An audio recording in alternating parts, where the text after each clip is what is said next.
Live, we are live. Testing.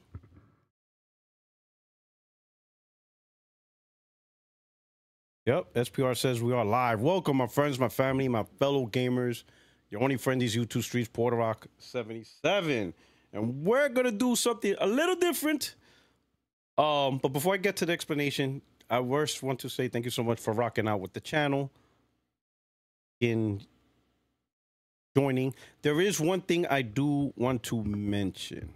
But first, let me give my appreciation. Thank you so much for rocking out for this. Being here. Thank you for the support. I hope you enjoyed the content. I really appreciate you guys rocking. Please hit the like button as you enter the room. We appreciate that, and share this out if you choose. Ultimately, I'm really glad that you're here. Membership opportunities is available if you choose to, but what I find most important else is that you guys just rock and mess with videos. You enjoy that, and you can hit the like button. I hope for those in the US had a good happy 4th of July. You got your barbecue on. I posted a picture on Twitter. My neighbor made brisket. Boy, woo. Boy, oh man, I passed out. The food was good and stuff like that. And you know what, Halomoko, thank you so much. So let me dive into that. This is a good segue. I'm going to raise it up now. Like this. Let me see how this works. How does this work now? And I'm gonna touch on that. We good now? Audio perfect. Okay. Everybody else. So now I'll just segue into that. So I learned now that my gain settings cannot be equally distributed across whatever I do in content creation. Just doesn't work. All right. So for example, this gain setting, your mic fades out sometimes, but it seems to be good now. So this is let me try this also. So this is the dilemma. So I have to or not record these settings, but know certain settings doesn't work for certain things. So for example, is it still cutting out? Let me see. I think I could do better for that one. So you should be all right now. It shouldn't be cutting. So this is the problem. This is the dilemma. The settings I use for a live broadcast doesn't work for recording video. Right? If you notice in the recording video, and I just caught this after the fact, by the time I uploaded, it was too late. But if you look at my last video, there's this background hissing sound. The voice is clear, but every time I talk, there's like a hissing sound. So that's the gain adjustments and, the audibility gate adjustments. So when I do a video, I have to lower the gain. I have to lower the audibility, right? So that way it removes the hissing sound, that little weird hissing sound you get in the background. And that way you could just hear my voice. Still low?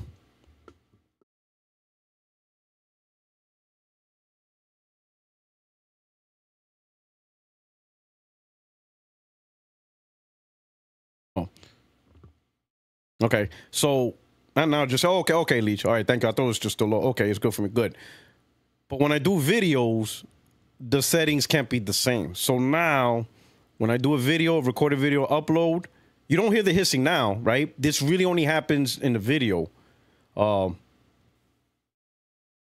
you're right, that SMW freak, it really is. So when I do the video, I have to lower all the settings, but then when I go live, I have to raise the settings. So right now I know the settings to do the video, like the numbers wise. So in the future, you ain't gonna have that problem. Right now, I want to make sure I get the numbers right for the podcast or when I go live. So, so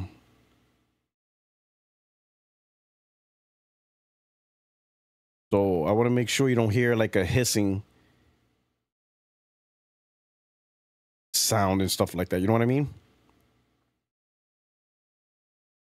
And that's pretty much it. But, it's lessons learned. You know, I'm gonna have to have a pad of paper. If you're doing this, make sure you have these settings. If you're doing this, you gotta have these settings. It's just the nature of the beast, right? It's just the nature of the beast of content creation. You know, I gotta deal with it, right? Now you won't hear the hissing sound. The hissing sound was the videos. If you listen to the last video, every time I talk, you hear like this background, like just, you could tell, right? It's not clear. The next video, you'll notice the difference, right? The next video that I have ready in the shoot, right? You'll notice it, right? The next video is cleared up. You're not going to have it. If you listen to it back to back, you'll know exactly what I'm talking about and it'll be cleared up. And that's because I learned, you know, because I was recording, adjusting settings, listening, adjusting settings, listening. And then I realized, okay, now it's gone, but you can still hear my voice. So you'll see in the next video and then the last video, when you compare the two, you'll know exactly the noise I'm talking. I'm using the word hissing, but it's not really a hiss. It's not really it's some weird background noise that only happens when I talk, right? It's not just my voice with clarity, but in the next video that I'll be dropping, you'll see that it'll go away, right? But anyway, lessons learned, little by little improving, you know, getting the job done, you know, the journey of 1,000 miles begins with a single step, right? And I'm on, you know, step 9. All right. So what we're going to do. So what I do, if you followed me for a while, especially during my time when I was living in Germany, right? The transition from going from living in the US, right? Because I was living in my house in North Carolina because I was stationed in North Carolina, near Camp Lejeune, North Carolina, right? I had my house. If you remember my room, that was my man cave, much bigger room than I have because right now I'm living in an apartment in California, right? Because this is just temporary living in California. But I had my house in North Carolina. And it's funny, I bought a house because originally at the time, the intention was when I retire, I would just go back to North Carolina because North Carolina living is pretty cheap. I could live out there on my retirement and just chill. But, you know, when my daughter got older and, you know, she went off to college and it was just me and my wife noticed North Carolina is very boring. Like, it's very quiet. It's quiet. There's nothing there, right? The closest airport's like 2 hours away. The closest amusement park is like 4 hours away. There's no sports stadium near us. And I think the closest sports stadium is like in Charlotte. Like there's not a lot of quality of life entertainment unless you're into like hunting, fishing. They have beaches there, right? But that's pretty much it, right? You're not, you know, if you're still into like going to a concert, amusement parks, theme parks, sporting events of various types, it's a very hard location to be in because you have to travel a lot to go somewhere to get that stuff, right? Another part is our culture. It's not a very Latino-centric culture. What I mean is, if you do get something Latino, it's going to be primarily Mexican, right? The Caribbean, there's hardly anything Caribbean. So getting like food ingredients or going to restaurants and stuff like that is just not there. Great, you know, down south barbecue and stuff like that. That's awesome. But we want this something else. So me and my wife decided, she wants to go live in Florida. New York is too expensive. It's way out of pocket, right? You know, and there's not much for us there anyway. I mean, we have a few family members there anyway. But we thought, you know what, Florida's probably the next best place, right? No state tax. We love the beach. It's easy to get to all the attractions. Universal Studios is there. Disneyland is there. You know, Caribbean food out the yin yang. It's actually where we plan to live. The airport, you know, it's not that far. We plan to live around the Fort Lauderdale area. Lots of stuff to do there. You know, lots of stuff for nightlife. We still love, you know, we love to dance to Latin music. We love salsa. So we get more of that. You can't get there in North Carolina. Like salsa dancing, yeah, did that. Yeah. You know what I'm saying? You got to do the Hootep 2 Barn yardstick cowboy dance shit. I don't know. I'm not knocking it. That's not us. I'm gonna wear a Stetson hat and be like, yeehaw. That's just not me. I can't do that.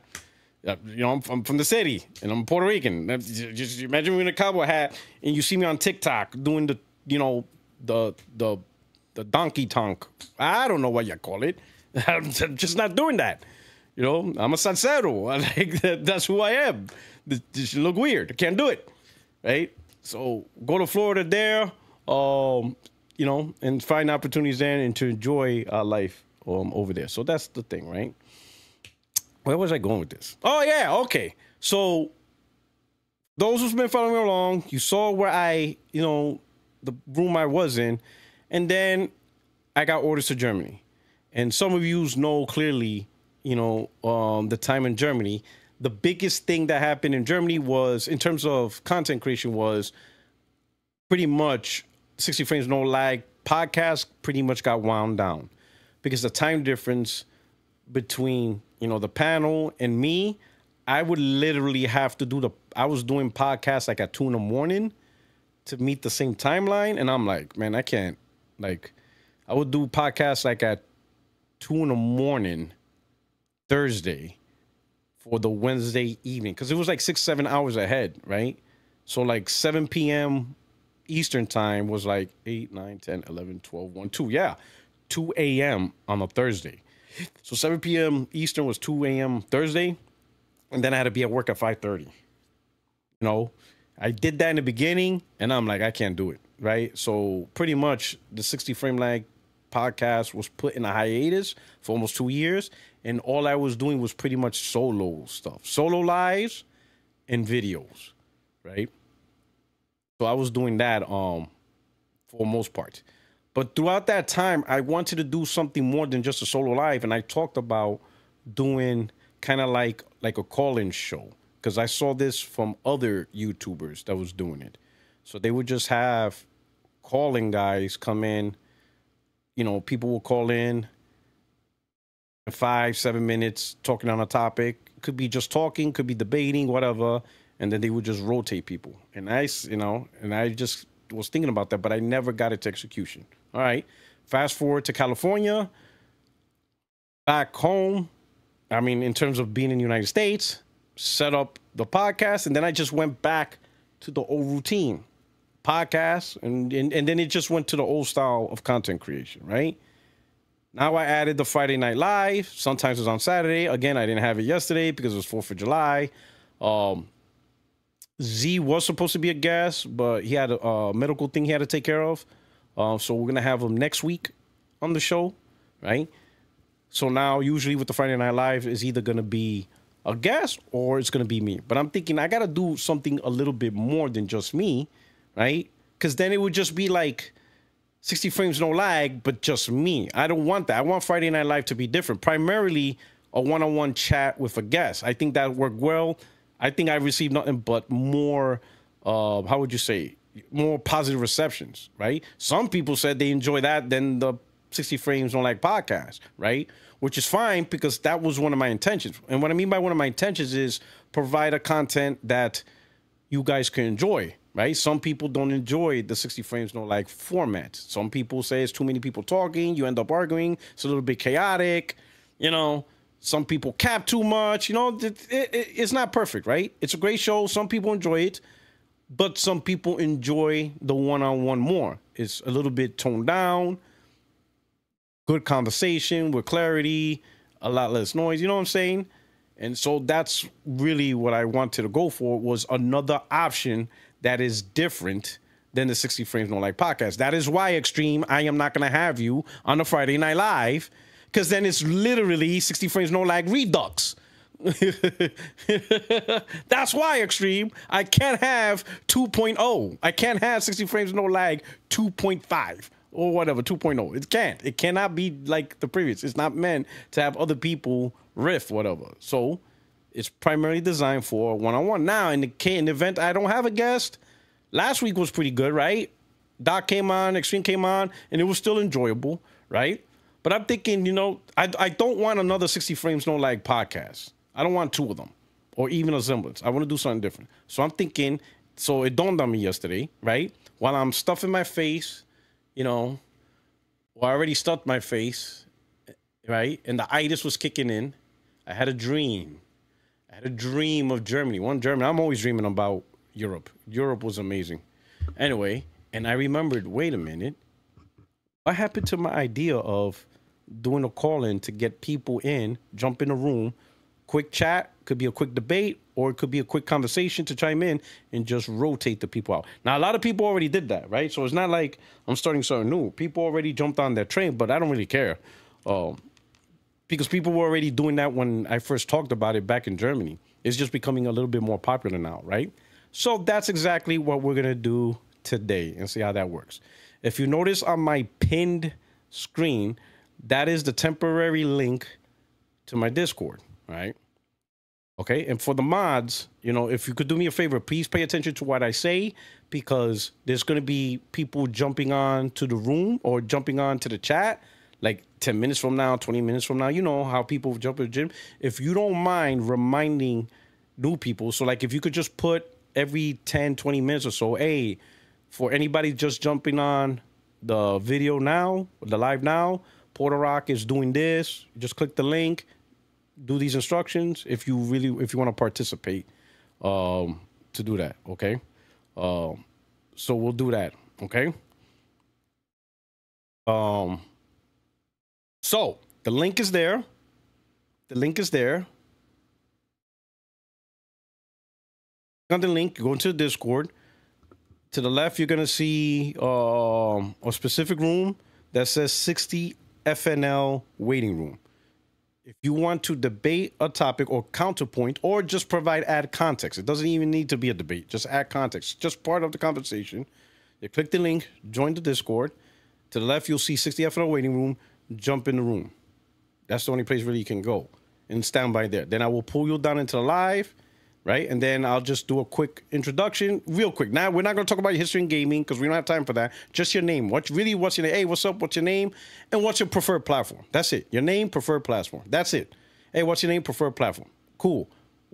Right? Depending when you jump in, what topic you want to know about. Do you want to debate something that I said wrong or challenge what I said wrong? Or do you want to add context or just chime in on your or just chime in on something? Whatever. It's flexible.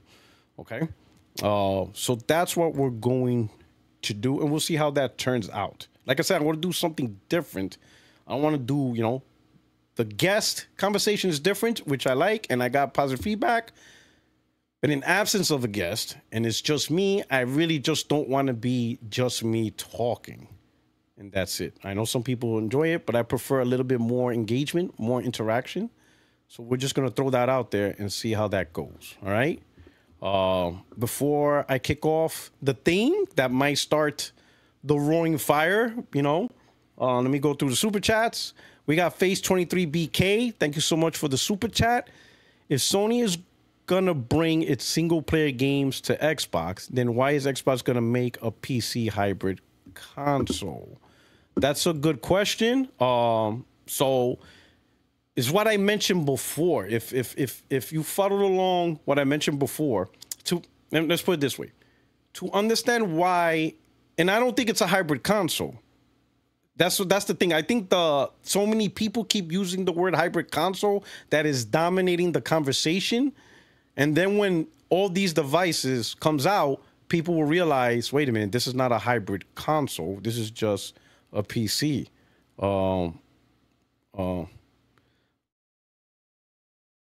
This is what I mean. Let's start with the Xbox problem.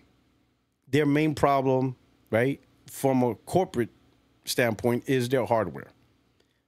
They lose money with every console sold, and they never, and I find this weird, they never were able to get the console to profitability, meaning they were never able to do revisions the way Sony does. See, Sony also, when they launch a console, they lose money, minus the Pro. The Pro's the exception, right? Because the Pros, PS4 Pro, PS5 Pro, they're not the market-creating console. The base console is, the base and the Slims. Those are the ones that create the market because they sell the most.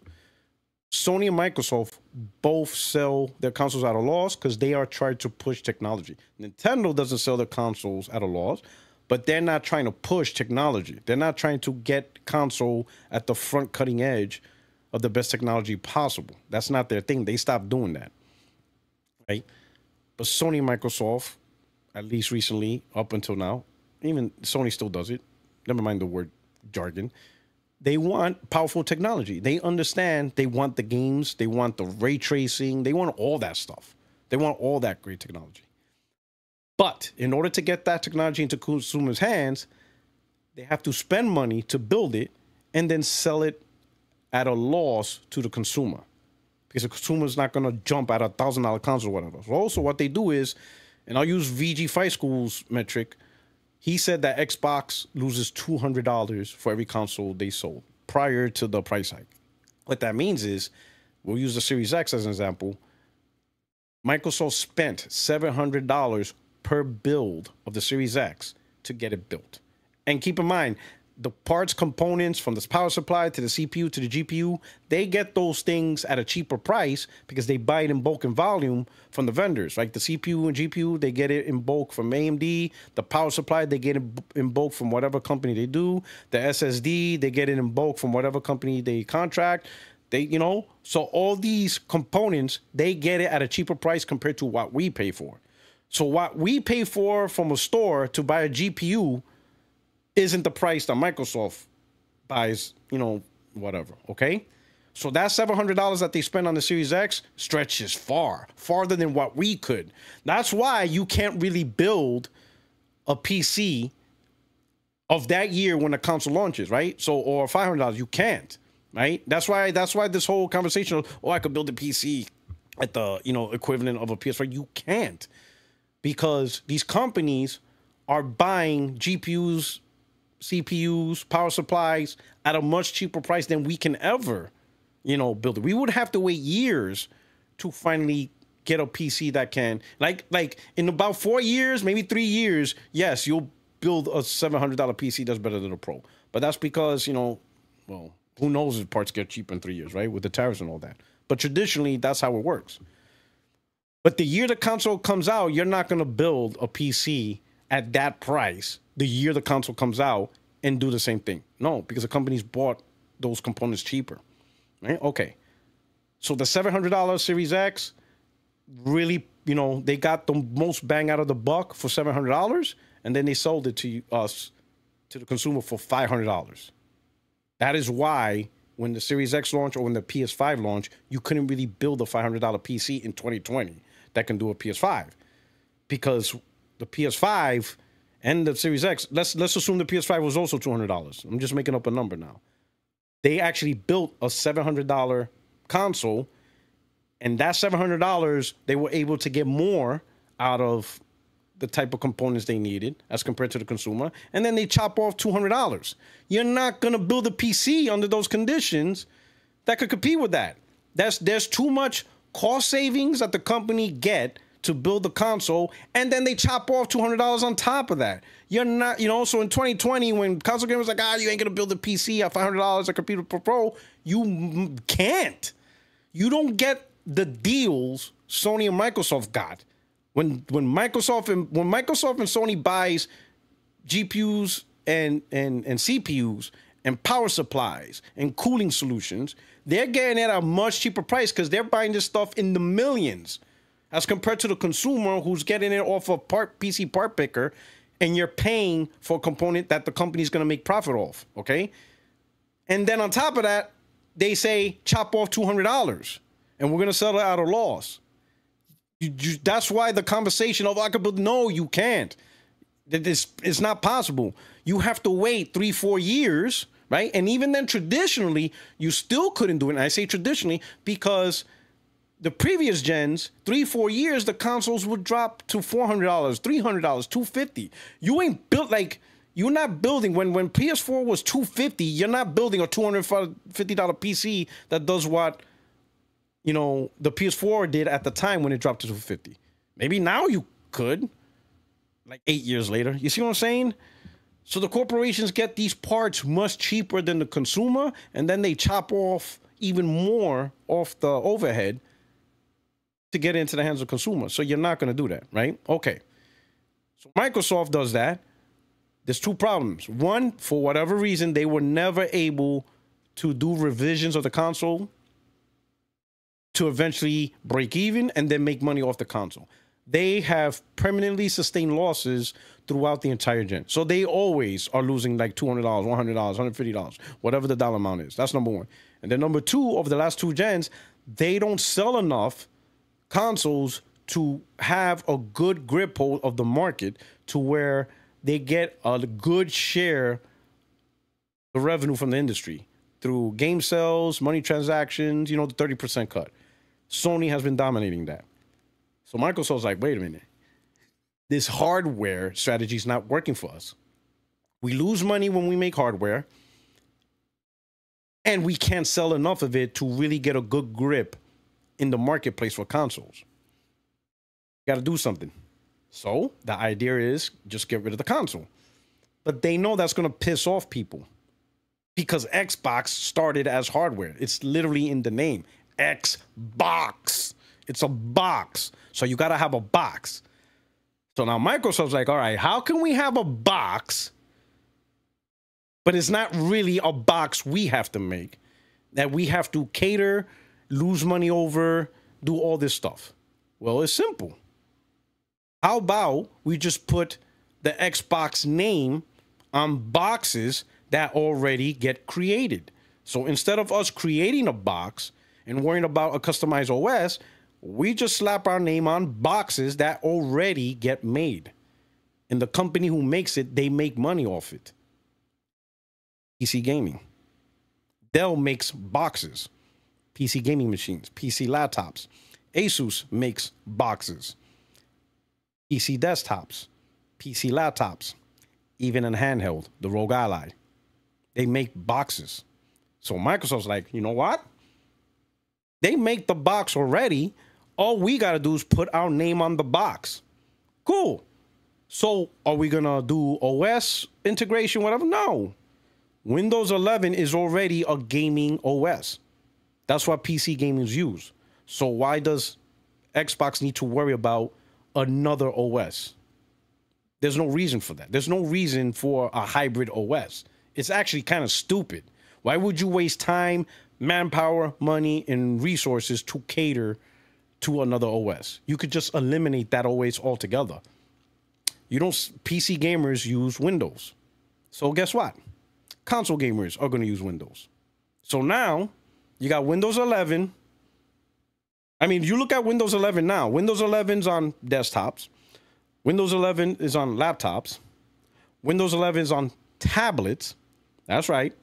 If you have a Windows tablet, like the Surface, or you buy the ones from Dell, that's Win 11. That's not a tablet-specific OS. It's literally Windows. All right. I even mentioned it before. My laptop accidentally got booted into tablet mode. It was a pain in the ass to get it out of it. But that just shows you this is a laptop. It doesn't have a touchscreen. It is a basic Nitro 5 laptop. And Windows tablet mode got activated. Tablet mode is in your Windows PC right now. It's there. It's just not activated because your desktop PC is a PC. Doesn't need it. Desktops, laptops, tablets, and handhelds, whether it's Asus ROG, MSI Claw, or Legion Go. All of them have the same operating system, Windows. It's all the same. One operating system on those 4 devices. Now, Microsoft's like, you know what? We're going to throw in console into that group. Console's not going to have its own unique OS no more. We're just going to throw console into that group. Windows 11, right? But their definition of console, right, is really a third-party manufacturer building a PC that's modular. I showed you guys the Nook plenty of times. It's modular, it's small, it's form-fitting. How's it really any different than the way consoles are made? It's a small form-fitting thing you could put next to your TV, and it's going to run Windows. So, now, back to your question. If Sony's going to bring single-player games to Xbox, then why is Xbox making a PC hybrid console? Xbox is just doing the Windows thing. They're just moving on to Windows. They're fully embracing Windows, and they're going to use the manufacturers to push Windows. They're going to push manufacturers, not even push, they're going to take advantage of manufacturers that already are creating modular, small form factor PCs. They're everywhere. Small form factors PCs exist. Microsoft is just going to take advantage of something that's already created and slap their name on it. and say that's an Xbox. And we already seen them do it. We already have an example. That is exactly what the Rogue Ally X that's coming this December is. It's the Rogue Ally X, the next generation version of the Ally X. They just decided to put their name on it. That Rogue Ally X was gonna come out with or without Xbox endorsement. It was coming out because that's the more powerful next generation Rogue Ally X Asus was making. Microsoft just took advantage of something that was already going to be created and they slapped their name on it. The next generations of compact PCs, modular PCs, nice, tightly designed PCs, they're just going to slap their name on it. Okay. Septic sauce, you bastard! Oh my God, I wish I knew British terms to shit talk to you, but I'm going to get to you later. And you can hop on too. You can get this work. All I'm saying is you still haven't apologized for saying that Microsoft shoved something up my ass when I said all games was coming to PlayStation. You still owe me my flowers for that one, you bastard. Be a man and give me my goddamn flowers. All right. So I hope that answers your question, Face. Liquid Data. And you know, and I'm kind of pissed off at you. How did you put my face in the thumbnail? You know I'm anti-multiplayer. You should have put J-Dust's face in this. He's the one that wanted multiplayer. I didn't want this shit. I get the flack for Helldivers when I can't stand fucking live service. You even argue with me. It's gonna be great. Live service is gonna be great for PlayStation. Fuck you, asshole. I knew this shit was fucking trash from the get-go. You should have put J-Dust's face. He wanted that multiplayer bullshit, not me. God damn, I get flack for this shit. I told you guys this multi-live service bullshit was gonna be stupid. I know it. Anyway, Liquid Data. I was in Florida on vacation this past week. Had a blast. Oh yeah, so it's gonna be a vacation all year long for me. I can't wait. Craig the Tech Guy. Pony should use their platinum trophy to stop Sony from putting their games on PC. That's already, man. That was. Listen, we want to talk Trojan horse. Horizon Zero Dawn was a Trojan horse. All right. We want a Trojan horse strategy. That was Horizon Zero Dawn. Get Mooch on FNL. Absolutely. Absolutely. Definitely, man. I know a lot of people ask Mooch and stuff like that. Definitely. Definitely. I would love to do a one-on-one with Mooch. Jimmy Mack. I could see Sony expanding their PC strategy to Xbox. The games will be there via Steam. Why not capitalize now and make that money? Jimmy Mack, I'm not gonna make fun of you because you are talking like a guy who should work at Sony. You're just doing your job, bro. You're just doing your job. That's just how it is, bro.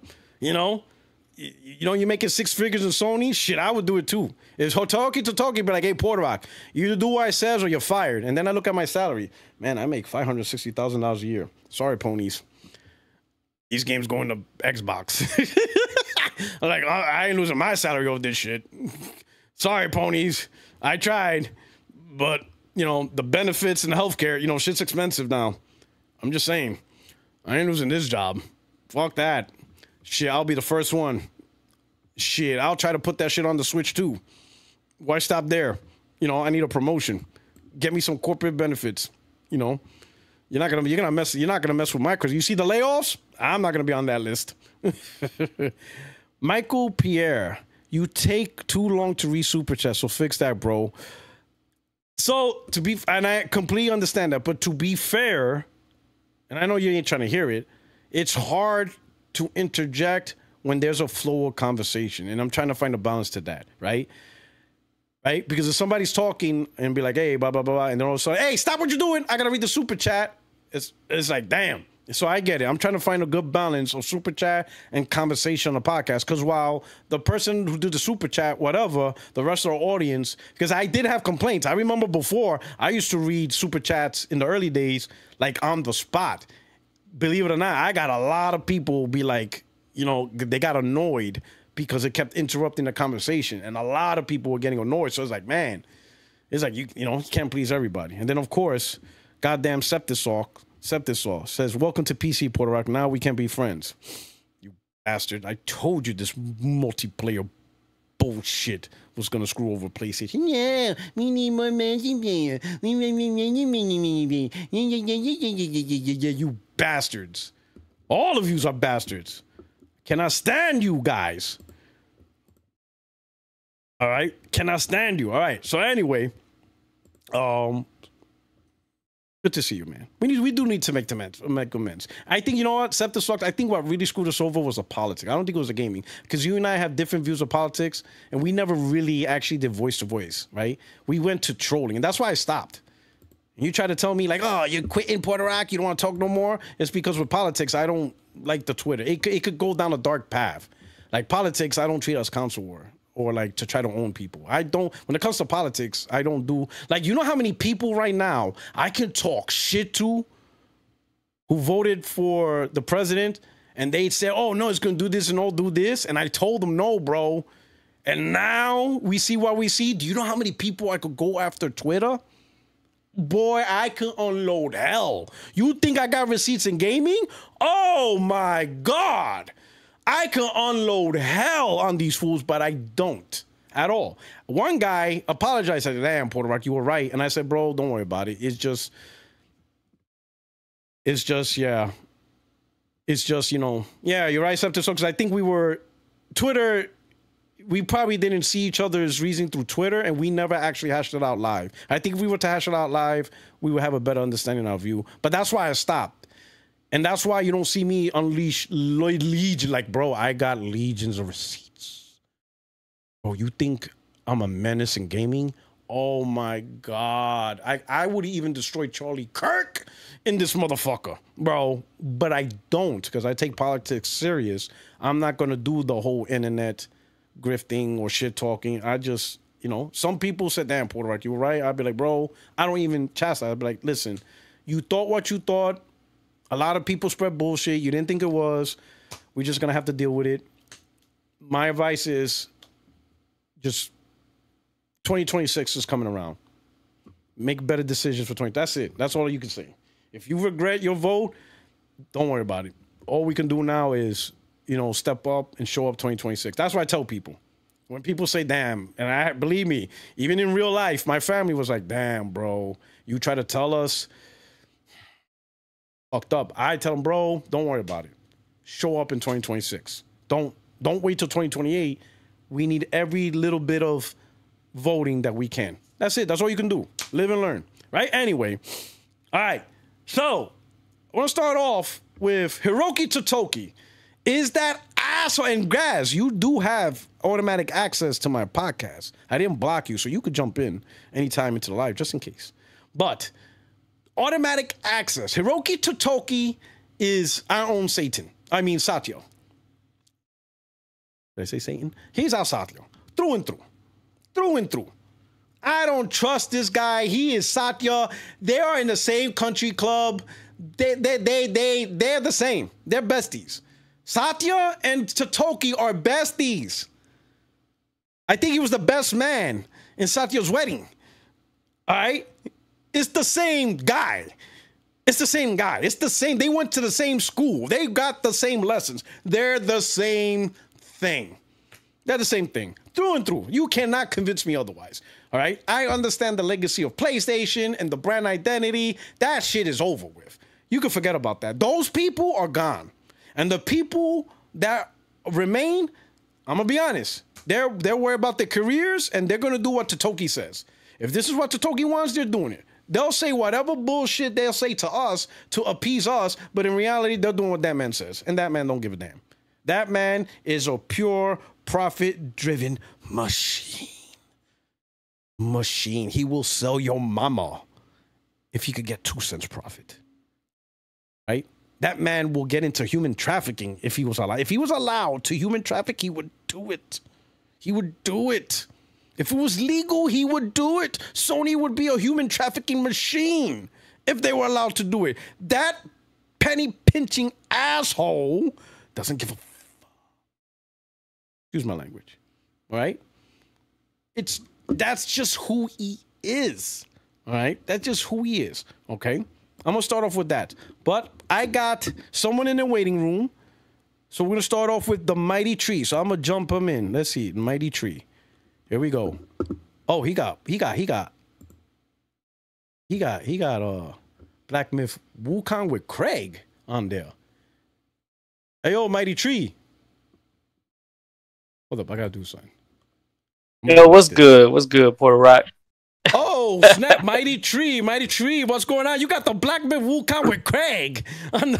Hey, yeah. No, I made that a long time ago before they ever announced it for Xbox, you know. But shit's been changing, which is crazy.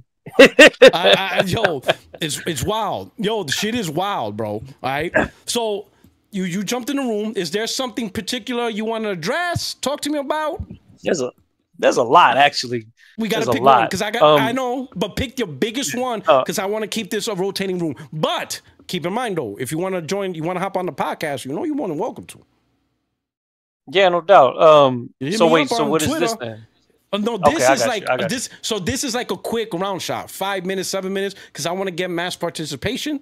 But if you want a long-term conversation, hit me up on the Twitter DM, bro. You know, almost my whole panel came from the streets, bro. Listen, I get my dudes from the streets. I keep it real. You know what I'm saying? I get my peoples, you know? What's up. So if you ever want long-term conversations, you are more than welcome to jump on every Tuesday. You know what I'm saying? Hit me up. I'll get you on. But this really is one topic. You can either debate a topic, maybe something I said you don't agree with, or you want to bring up something, chime in, whatever. Whatever is whatever. Definitely. I just want to let you know. Well, we got to talk about what's going on right now. Okay, all right. The whole the Helldivers on Xbox shit it's weird. It's very weird because we know that Xbox has like 30 million sales. Yeah. So is it necessary to go to that platform? I don't think it is. But what I will say is if there is any game that actually does make any kind of sense to put on multiplat, it would be a game like Helldivers that has co-op where everybody's on the same team. You know, that's just my thinking of it. But it is kind of strange because especially. Let me ask you this, okay? Let me ask you. This is I don't want to use the word concern, but this is my thought process, right? And this is the same thought process I use for Xbox. That's the thing. Like, my way of thinking doesn't change because of the platform. The logic of how I could predict or guess how one brand is going, I do the same logical thinking for PlayStation, all right? So bear with me. When Xbox introduced the first 4, you saw the damage control from the Xbox community. The biggest damage control was it's not going to be their tentpole exclusives. It's not going to be Gears. It's not going to be Halo. It's not going to be Forza because those are the Xbox brand identity. It could be everything else, right? It could be games that PlayStation is already known for, like Elder Scrolls, Fallout, Doom, because PlayStation had those. So okay, that's fine. But the stuff that wasn't, right? But then I said, but Sea of Thieves is not one of those games. In fact, that game is made by Rare. Rare never made a PlayStation game, even when they were under Nintendo. So explain Sea of Thieves.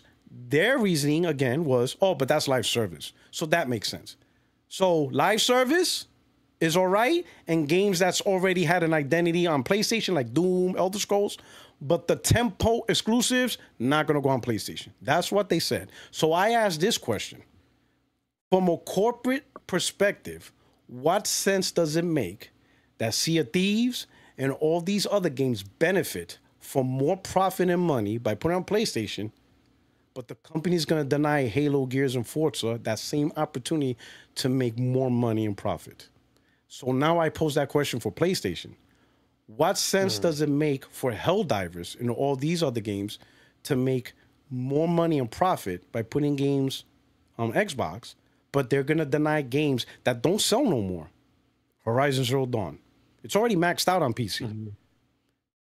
Spider-Man Remaster. God of War 28. Why deny those games the opportunity to make more money and profit? What sense does it make? You had maybe you made a really good point. Oh, so you made a really good point a few weeks ago when you had a conversation with VG, and you mentioned that Sony's PC revenue was what, 1/30th of their total revenue over the past fiscal year. And so it's a portion. I mean, $1 billion is not nothing, right? Obviously, they still like something is something. Yeah, right? something. Like but then the question is, I think the question you have to ask is, what is the evolution of Xbox's store for? Well, we know that this the remainder of this generation is what it is. But what about going into the next generation? What is that even going to be like? Is there even going to be an Xbox store? Is it going to be a Steam store? How are they going to support that? It really is still all up in the air right now. So I think Sony is just kind of playing it by ear and maybe even perhaps doing this on a game by game basis. But you can't really tell because it's not like we're not in those conference rooms listening to what they're saying. Yeah, but let me ask you this: I will say this though, Sony is in a really good position to just react. They're not in a rush to launch a PlayStation 6. They don't have to launch it before Xbox launches their next gen hardware. They don't even have to launch it in the same year. Honestly, with this is something that I actually want to talk about. With Xbox choosing to partner with AMD, who's a smart move on their part. But how soon are they going to try to push this hardware out? Because depending on if it's going to be modular, it's going to allow them to upgrade GPUs, or if it's just going to be a set box for a certain amount of time, 4 or 5 years, 6 years, or whatever. When they launch it is going to really matter, because right now, the actual nodes that they're using at TSMC, which produces the technology for AMD, they're dealing with 3 nanometer this year. This year's 3 nanometer, it was supposed to have already been used in NVIDIA's products for the 50 series lineup for the RTX GPUs, but it didn't because the yields for the 3 nanometer was not good enough to actually make it profitable, or at least without bringing the price all the way up, because the yields were terrible for 3 nanometer. Now it's starting to mature, and so it could get to the point where mass production for 3 nanometer is most likely going to start happening for PC products, for CPUs and things like that for this year and next year. But then the question that I'm asking Sony is, are you going to wait until 2 nanometers matured? Because that would be a much smarter move, to hold off and not try to blow your wad too early like Xbox is doing, and trying to push something else out to market, because this is a failed generation for them, so to speak. You know what I'm saying? I would say it's failed generation for them. I would even go back as far as to say, and this is a whole nother conversation, that the Xbox 360 was technically a failed generation for them too, because when you consider the fact that the Red Ring of Death, it fucked over so much. Oh man, don't start your shit. I gotta hit you on this one. Gotta hit you on this one. I gotta hit the disclaimer. I gotta hit the disclaimer. Hey, Chat, I gotta hit the disclaimer. Hey, the views of Mighty Tree does not necessarily reflect 60 frames no lag or Puertorock77 Productions. All rights reserved 2025. Hit the disclaimer. Go ahead. Okay. Speak your bars. So, Xbox 360 had its most sales during the 360 generation, right? Hardware sales, right? Hardware sales.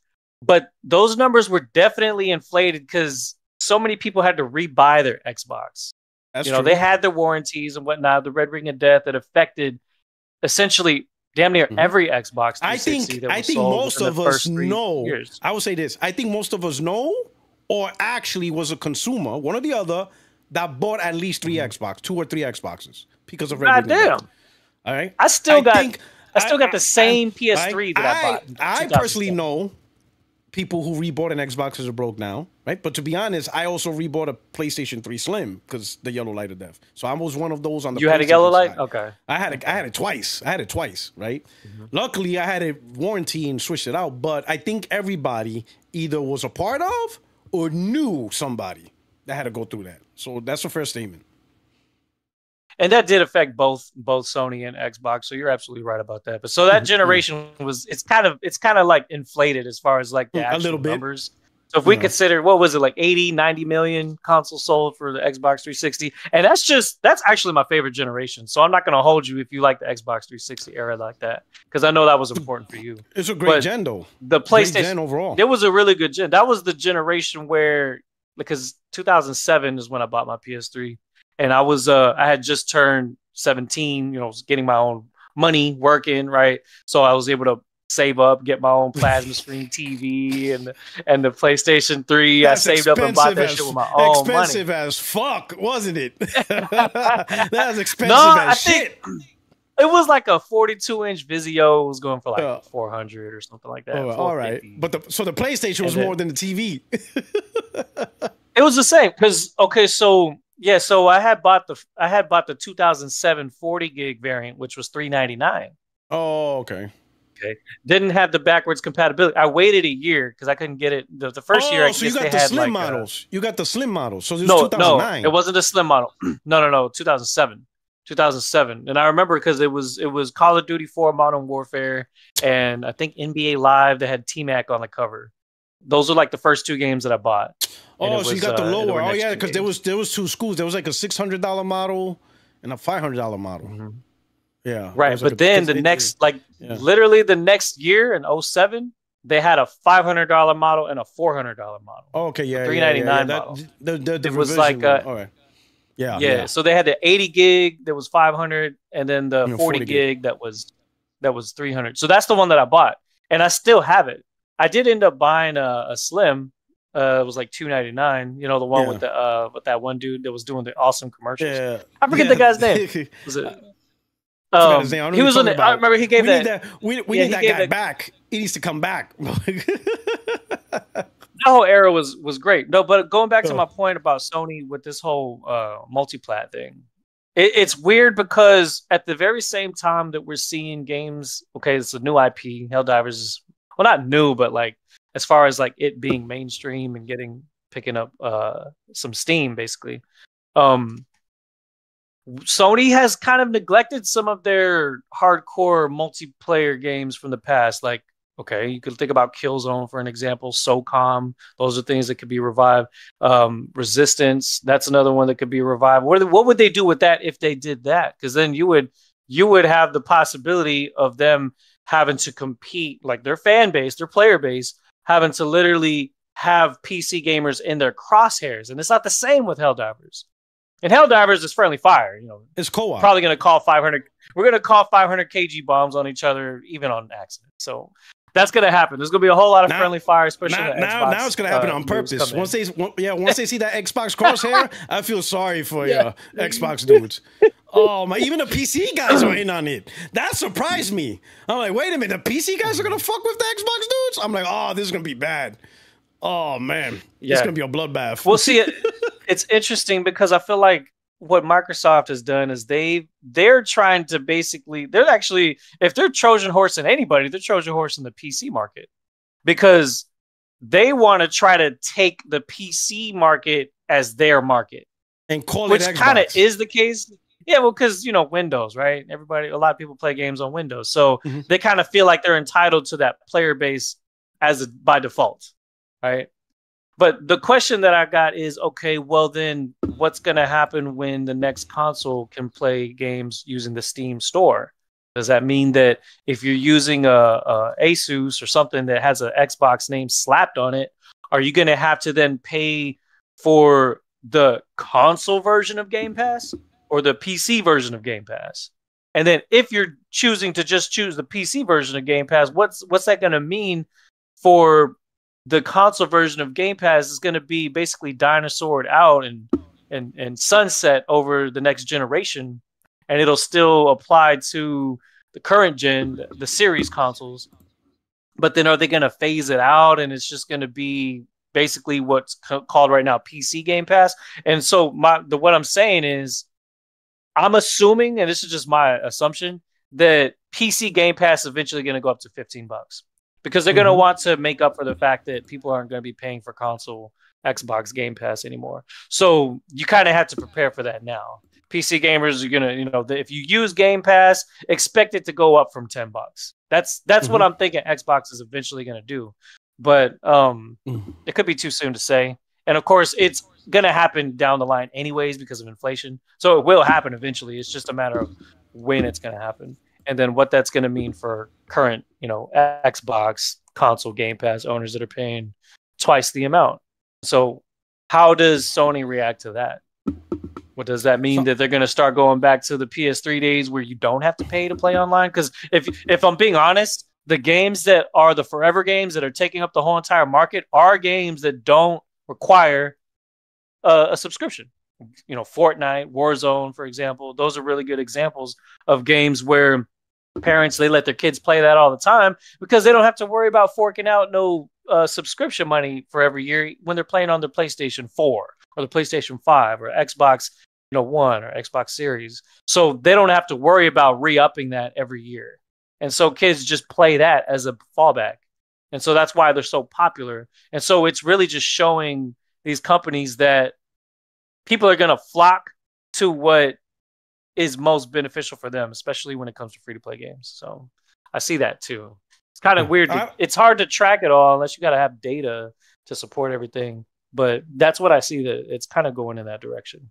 Yeah. So I don't think Sony's going to drop the requirement, because I think people who choose to play on PlayStation, what happened PC doesn't matter, right? If let's say the online subscription bothers gamers, then you wouldn't buy the platform at all. You would just jump on PC. But I don't think, and I know we talk about online free to, playing online for free. I don't think that actually, I think that's just an internet hardcore talking point. I don't think that's an actual talking point consumers actually use, because online subscriptions has actually grown. So if it was really that's true. if it was really a general bad practice, it wouldn't be more successful. It wouldn't be growing, it would be dying.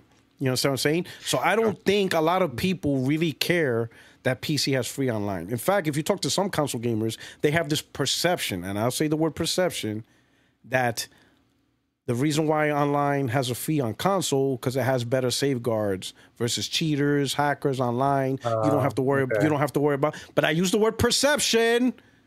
All right, gamers. So don't come back. Oh, Puertorock, that's a lie. I didn't say it's true. I just said there's a perception that gamers on console think that the online is safer when it comes to playing against cheaters, hackers. They don't have to worry about antivirus or any of that stuff that happens on PC. It's a more closed network, so there's a perception that it's a little bit better environment to play. In fact, with the whole crossplay, a lot of console gamers turn it off. They don't even want to play with PC gamers. They said that's not our problem. Right. That's a PC gamer's problem, right? So you even see that, so. That's why I think the whole online, whatever. I think Microsoft's going to have more of a problem, because with allowing Steam, integrated, right, or however they want to do it, why would you buy the Xbox version of a game, even Windows 11? We'll use Windows 11. Why would you buy the Microsoft Store version of a game, which requires some type of online payment to play online, when you could buy the Steam version of the game and it's provided for free? So more people will probably opt for Steam version of games versus the Windows Store, which is why I believe Microsoft will more rely over time on the profits they make off of Game Pass and the individual game sales on other platforms. That's going to be their method of revenue. Game Pass and sales. That's online. A lot of consolidation, though, for them to close studios that make. But look how many people they're shutting down. They're preparing for this. That's a lot. Yeah, it's a lot. They're preparing. Xbox primarily will be a subscription-based, game sales-driven brand. Game Pass and sales. That's it. Sales of their own games. The crossplay conversation. That's interesting too, because you mentioned the hacking and all that, and that's one of the reasons why I like playing on console, because I don't like dealing with hackers. You have that perception. Now, it might be true, it might be false. It doesn't matter though. Your perception, your reality. You feel comfortable turning off crossplay and enjoying games with console players. Are there cheaters? But you saw, what was it? What was that device called? Oh my God, it was like real popular. Cronus, and Sony Cronus. And they shut it down. They found a way to shut it down quickly, right?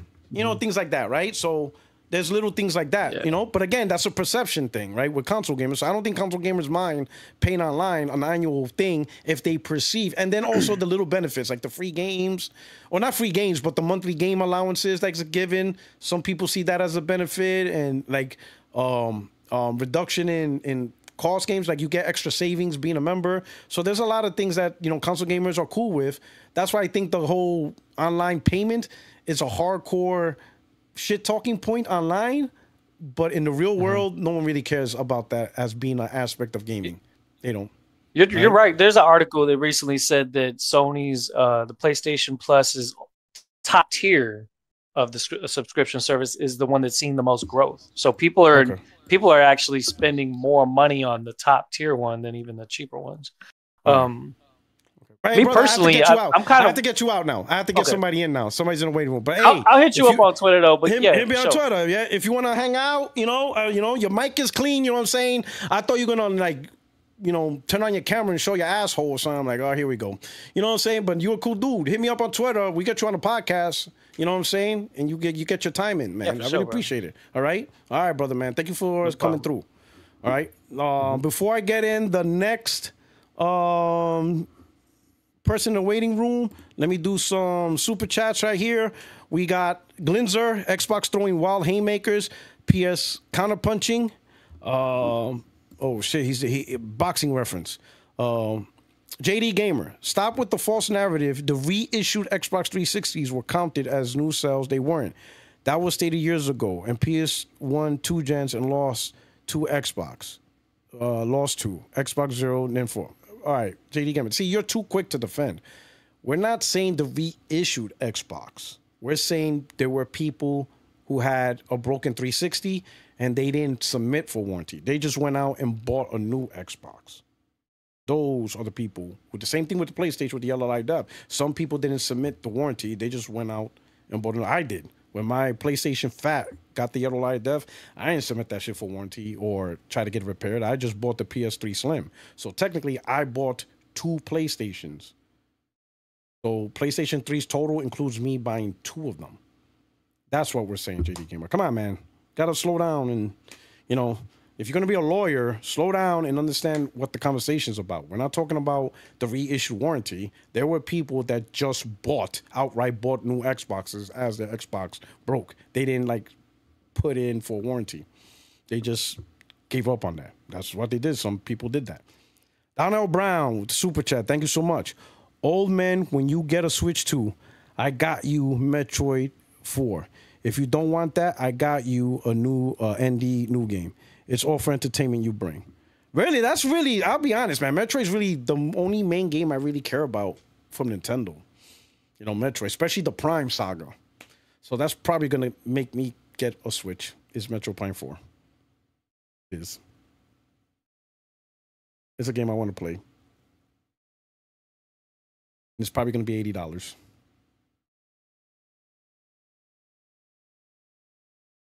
Yeah. It is what it is. Right? I'm enabling Nintendo. Now, here we go. And then my wife's obviously going to rock Mario Kart, right? So I'll get the bundle with Mario Kart because she likes Mario Kart. Right? She likes Mario Kart. I got Metro Prime 4, and it is what it is. I'll probably play Dust Souls. What is it? Dust Souls? Dustborn? Dustborn. Is Dustborn? I'm going to play that. I'm going to play Dustborn. I'm going to play that. So those are 2 games. Donkey Kong Banana, yeah, now. Dustborn, though. I will, right? That's Dustborn. That's the name of the game. I'm playing, or Blood Dusk. I think it's Dustborn. I mean, I could Google it right now, but I just don't want to. Dust Souls. Dust Souls? Is it Dust Souls? I thought it was Dustblood. Dustblood. So I'm playing that. So those are 2 games I want from Nintendo. Dustblood and Metro Prime 4. And we got Glassdoor Gamer. I don't think Totoki is anything like Satya Phil. He doesn't want Sony movies to be on streaming platforms day and day or soon after theaters. That's true, but he wants maximum profit. So I'll say that. He wants maximum profit. Maximum profit. And I think, day and date on streaming platforms inhibit maximum profit. Glassdoor Gamer. PC is dog water. You'll still have to wait for games. I mean, that's true, but the way it's looking now, how many games is that? Are we talking 1 or 2 games a year that you have to wait for, right, when it comes out? The pool is getting smaller and smaller as we talk about it, right? Helldivers was a game that wasn't on Xbox. And sure, people accepted, okay, it's day and date, it's live service, it's on PC, it has to be. But it still was on Xbox. And I seen plenty of people use Hellblade as one of the titles. I mean, Helldivers 2 as one of the titles to show, look at all the games PS5 got. That's not on Xbox. Now, it's on Xbox. And out of the blue, people are now saying, oh, yeah, we've been known it was going to Xbox. I'm like, what? I'm like, come on, man. All right, but let me get... All right, we got to be careful because right now his name is just S. So we got to watch out. All right. All right. S? Yo. All right. What's going on, my brother? What up, bro? What's up? Hey, how should we call you? We just call you S? What you want to go by? My name on here is Sasuke. I don't know. I guess it just shows S. Is Saucegate? It's Naruto. Just fucking some guy from Naruto. Oh, his name is Saucegate? Some actual name. That's just Okay. Oh, I'm saying that's what you want to be called by, or do you want to be called by a different name? Oh, sure. Yeah, you could just call me L. My name's Lucas. L? If you want. Lucas. All right. Sure, yeah. All right, Lucas. Cool. What's up, man? What platform you prefer to play? I didn't ask that from the other guy. I got a PS5. I had a PS4. I had Xbox One. Okay. Which is your preferred brand? But yeah, right now it's PS. What's your favorite out of all the platforms? I've been a PlayStation guy my whole life, but shit. Now I'm gonna load cheese with them. Okay. All right. So what you want to talk about, my brother? What you want to talk about? Just 1 point. Only one thing quick was about what bothered me about Sony is how 80 million consoles sold. Like that's a lot. Yeah. That's tons. And I just feel they're a little bit greedy to still port some of their games, maybe to other places when you have all those console sales and all. Yeah. Like for example, I made a video that I could even from the PlayStation crowd, I was surprised. I'm like, yo, they pushing back. Like I mentioned, Helldivers. Okay, they want more players. The game's over a year old. It came out February. Multiplayer makes sense. Yeah. Yeah. Right. Yeah. It came out. Yeah, and the game came out over a year ago. It came out February 2024. We're in July 2025. So if they wanted more players, why didn't they at least include the players that's already in PlayStation? They brag about profitability. I hate the way Herman Host says profitability. Sustainable profitability. It makes me want to punch him in his face. But anyway, it's obviously just always about profitability. Yeah, it's annoying. But why sometimes it's about the gamers too, Yeah. So why didn't they go into the community, into their own fan base and say, hey, why didn't they last month in June say, hey, starting in July, Helldivers 2 is now part of the PlayStation Premium tier? Just a premium, not even extra premium, right? To get those gamers in on the servers now. You know what I'm saying? Get those gamers, and then later on, they announce the Xbox. If it's all about getting more players, cool. The game's over a year old already. It's just July 2025. Include your own group. Include them in. I bet once after it sells on Xbox, then they're going to put it on PS Plus after they get Xbox's checks. It's my assumption. That's what I think. Hey, Black Bond. Look at the pinned. The link is in there in the pinned thing. Just hit the pin link and jump in the waiting room. But you see what I'm saying? Like include if it's all about more players, the Xbox thing is separate things. But why didn't they also include their own audience that's already there? You got more gamers in the PlayStation that could be added to that, and they brag about and to show that I'm not making shit up, right? This is Sony. This is them. I'm gonna show you something. Where's it at?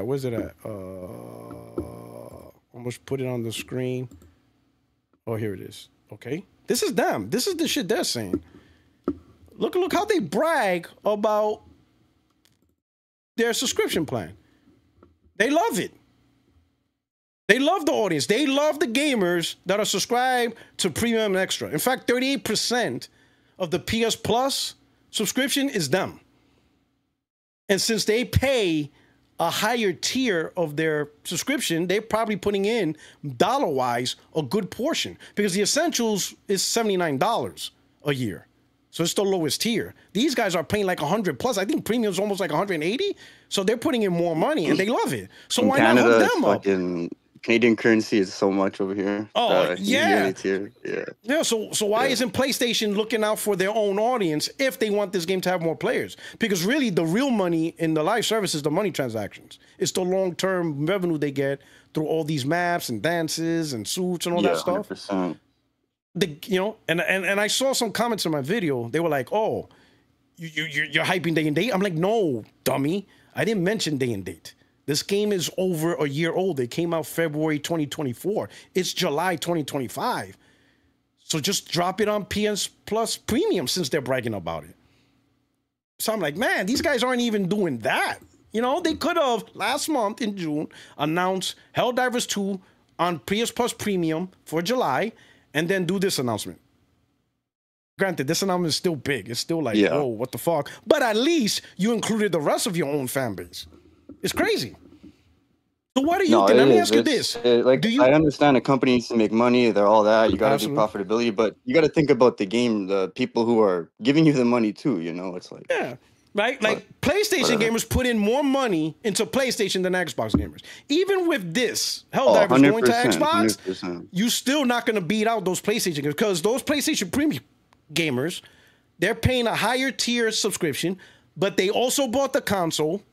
They buy the peripherals, the DualSense Edge, the DualSense controllers. They probably are premium members because of the Portal, because if you're a premium member, you could cloud stream to Portal. So they also probably bought the Portal. They put so much money into the platform, more than Xbox would ever do. The Xbox gamers that get Helldivers, that's it. Here's the crazy part. I'm going to put this out there. This is going to piss off some of the PlayStation gamers.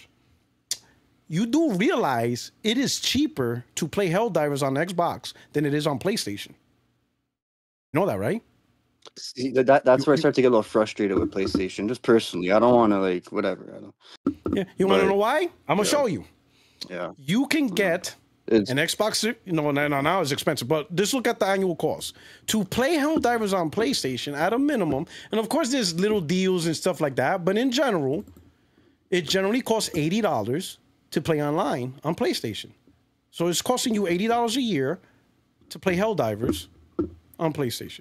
But if you play on Xbox, the minimum just to play online is $60. So to play Helldivers on Xbox, all you need is $60 a year. This shit is crazy. And you don't even need an Xbox. You can use a fucking fridge with a screen. Yeah. Excuse my language. Excuse my language. It's all right. You can use the milk jug, but you tell me that's not crazy. Xbox gamers get to play Helldivers, a PlayStation first-party game, at a cheaper price than the very own PlayStation guys. I saw that. I'm like, wait a minute. They were thinking that deep about it in Sony. I know they didn't think of. I know they didn't think about that. $60 a year to play Helldivers 2 versus $80 a year to play Helldivers 2. Yo, you can't make this. You can't make this up, bro. This cannot be made up. You know what I'm saying? But anyway, is there anything else you want to bring up? You want to talk about real quick before I move on to the next? No, that's it. Yeah, just a little bit. I'm just a little bit frustrated with the greed. That's all. But I'm still here. I'm rocking with PlayStation. Whatever. I mean, this gen PS5 is great. This gen, right? Really, this is a conversation of PlayStation in the future. Right now, it's great. It's great right now, and it's going to be great like, over the next three, 4 great. years. PS4 was amazing too. So I think it hurts now because PS4 was so damn good. Mm-hmm. Yeah, but you know, we'll see, man. But thank you so much. Thank you so much, Lucas, man. I appreciate it, man. If you ever want to stop by the podcast, if you ever want to stop at a podcast, I don't know if you have Twitter, hit me up in the DM, man. I'll get you on. You can stay on longer, politic with the crew. You know how Extreme is. If you've been watching him, he's just an asshole to everybody, so don't take it personal. You know, but hey, if you ever want to rock out, maybe I'll send you a DM. We'll see you. Okay, send me a DM. We'll link appreciate up, it, right? Bro. All right, appreciate it. All right. Thank you. Ciao, bro. Yeah, thank you for coming through. We got Donnell Brown. He goes, hold on, bro. You a Costco member. You don't pay $8 for Nintendo games. They're a little bit cheaper. I could have Mario Kart card for $70. You know what? That's true. You know what? You know, that's a good point. I'm gonna buy the Switch 2 from Costco. I forgot about that. I always keep forgetting about that. That way, I'm gonna trade that shit in with everything after. But thank you for the reminder, Donnell Brown. Glassdoor Gamer. Windows just said someone getting hacked today wasn't their problem. Windows allows anti-cheat, kernel-level access to games, the highest access. Yikes. Oh, wow. Okay. And like I said, for console gamers, it's perception. It's really perception on what to do, right? So now, let's see who we got here. We're going to go down to Caleb. All right. We got, I think it's... MSTRC Caleb. Can you hear me? Hello. Oh yeah, we can hear you. What's going on? I wanted to talk about the Helldivers one. All right, real quick. What should we call you by, and what's your favorite platform? What's your preferred platform to play on? Real quick. PlayStation. PlayStation, and what should we? How should I address you? Like what name for the conversation's sake? Caleb. You can call him Caleb. Caleb. All right, cool, Caleb. All right, so what you want to bring up? All right, welcome aboard. What's up? The Helldivers coming to PlayStation. Xbox. I don't think it's the more interesting part. The fact that Sony's publishing it themselves, calling it PlayStation LLC, indicates probably that they're going to publish more PlayStation games on Xbox. Because otherwise, they could have just used Nexus and said Arrowhead Studios published Helldivers. Good point. Arrowhead could have been the publishing arm, or Arrowhead could have gotten someone else to publish it, because that's what was it? Death Stranding. Right? Death Stranding, Kojima did it with Death Stranding. Sony didn't publish it. He found someone else to do it. What was it? 505 Studios? I think they published it, right? Nick and Sony would not have used Nix's, which is their own support studios for porting. Nix's help with the port to Xbox. So Nix's have dev kits. They have Xbox dev kits. So you're right. Publishing, Nix's, Xbox dev kits. Go ahead, spit your bars. The fact that it says PlayStation on the Xbox store saying published by PlayStation shows an indicator that they probably want to publish more. And I mentioned that, right? Good point. I mentioned, do we think Nix's is going to have dev kits, and their purpose is to port. That is why Sony bought them. They bought them to port games. We think it's just going to stop at Helldivers? Like Nix is just going to sit there like, oh yeah, we got all this just for Helldivers. Oh, what do you think? I think they're going to publish more if Helldivers does overwhelmingly well, because they're a public company. If the shareholders see that they make a lot of money, they're going to port more shit. Excuse me if that's bad. No, that's fine. That's fine. That's fine. I get it. I get the frustration, right? And here's the real kid here, right? They're going to make us look like the bad guy. Like, why are we mad at other people playing games? I'm like, it's not that. It's not that. It's not other people playing games, right? I said personally, if that's Sony intention, then just go third party. Being third party is fine. Just go third party. I don't get mad that EA puts their games everywhere. I don't get mad that Capcom puts their games everywhere, right? But to me, it is what you call it. It is stupid to create your own hardware where you are responsible to make that hardware the best possible hardware possible, but you're worrying about other hardware. So it's like, where's your focus? The only thing that concerned me about, yeah, the only thing that concerned me about Sony becoming a publisher is only one thing. Statistically, their history has been like taking third party, but if they if they don't need to partner with other people, who's to say they'll pay other people for third party if they don't need to do that no more? Yeah, or make deals to create games. They could be like, yeah, that's not our problem no more. That's not something we need to do anymore. We're just focusing on our own native development, making money, and making sure that it works on every device. Which means, okay, but you're still making a console. So to me, your console is a generic device among devices. And we've seen through Xbox what happened. We've seen what happened when you treat a console as a generic device. And you don't actually put focus. And that's what it is, right? At that point, if the company looks at their own device as just a device among many, then why should I look at the device as a special, unique device? There's no point. If the company's not doing it, then why should I? And to me, PC is the best all-around generic device, right? Because then at that point, you have control of what you want your device to do. You know, console strength to me is to focus on the console to its strengths, to, you know, to whatever you put the console for, you're trying to make it happen through your games. But if you're worrying about your games work on various platforms, how much focus are you going to have on your own console? You can't. It doesn't make business sense. You have to adopt multi-platform strategies. So if you're just going to be a multi-platform developer, then I'm going to pick the best multi-platform device, which is PC. PC is the best multi-platform device in the market because you get to choose how you want it to do. Sure, it might be a little bit more expensive, right? But at least Destiny's in your own hands and not in the hands of the company that is ultimately trying to do multi-platform things. That makes sense? Yeah, can I just say one thing about Xbox, though? Oh, go ahead. Even before they became a third-party publisher, their games were going downhill because I originally had a Wii U because I got that as a kid, and then I switched to 360, and their games are good. But after the TV Xbox, way before they were porting to PC, their games went down in quality. Oh, yeah. Yeah. And they didn't know how, and the crazy part is they didn't know how to go back. They didn't put in the energy to fix it. That's what they should have focused on first. let's get our game quality back up before anything. But they didn't do it. They all of a sudden out of the blue, oh, Game Pass. Like, what? Oh, put games on PC. What games on PC? What games are you talking about?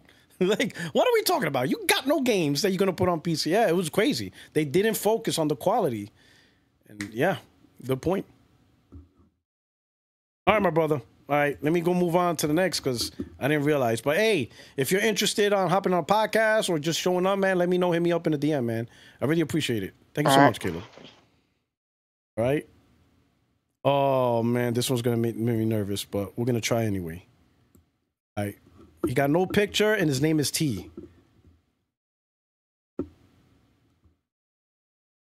Hello, hello? Oh, no, man, it's Brain. Oh, Brain. Oh, shit. Yo, man, you know, you need to add a thing, bro. You need to do something, man. I didn't even know that was you. All I saw was T, and I'm like, oh, here we go. Someone's about to show the balloon knot live on TV. Oh, man. Brain, man. What's up, Brain? Oh, man, I was nervous. I'm like, oh, here we go. We got the first troll. I was ready to eject you. Ejecto, cuz. All right, what's going on? I'm glad you didn't. All right, listen, I know you're a panel member, but I gotta, you know, do a quick round shot. So what's up, man?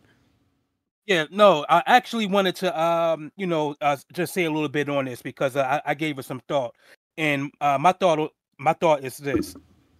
Personally, I don't think that any of us should really be surprised. On me personally, I don't think that I should really be surprised when I think about it. The only reason why I say that is because of it's two games. Number one, I would say going back to No Man's Sky. No Man's Sky was always pushed as a PlayStation exclusive. And then even though it took a couple of years for it to, to go multi-plat, it did go multi-plat.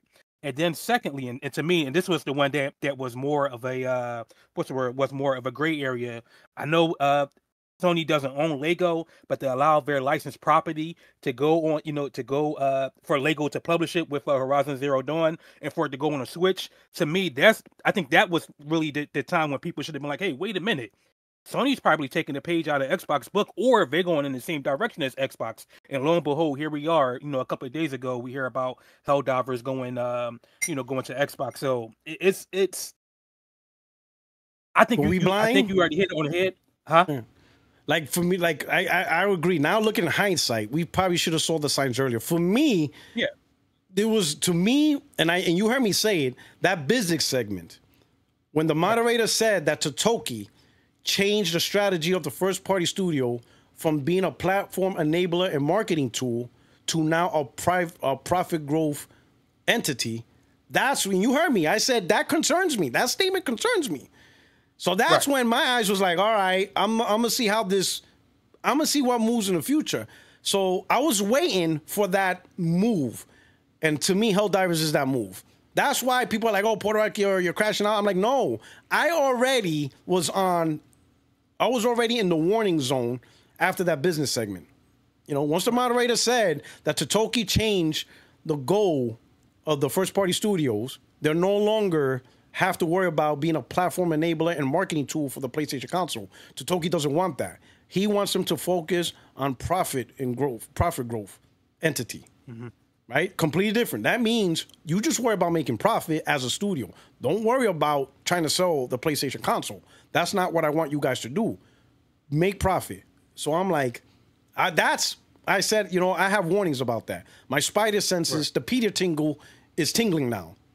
I was just waiting. I was just waiting to see, okay, we'll see what happens in the future. But my spidey sense tingling and boom, Helldivers. So now I'm like, that's all I needed.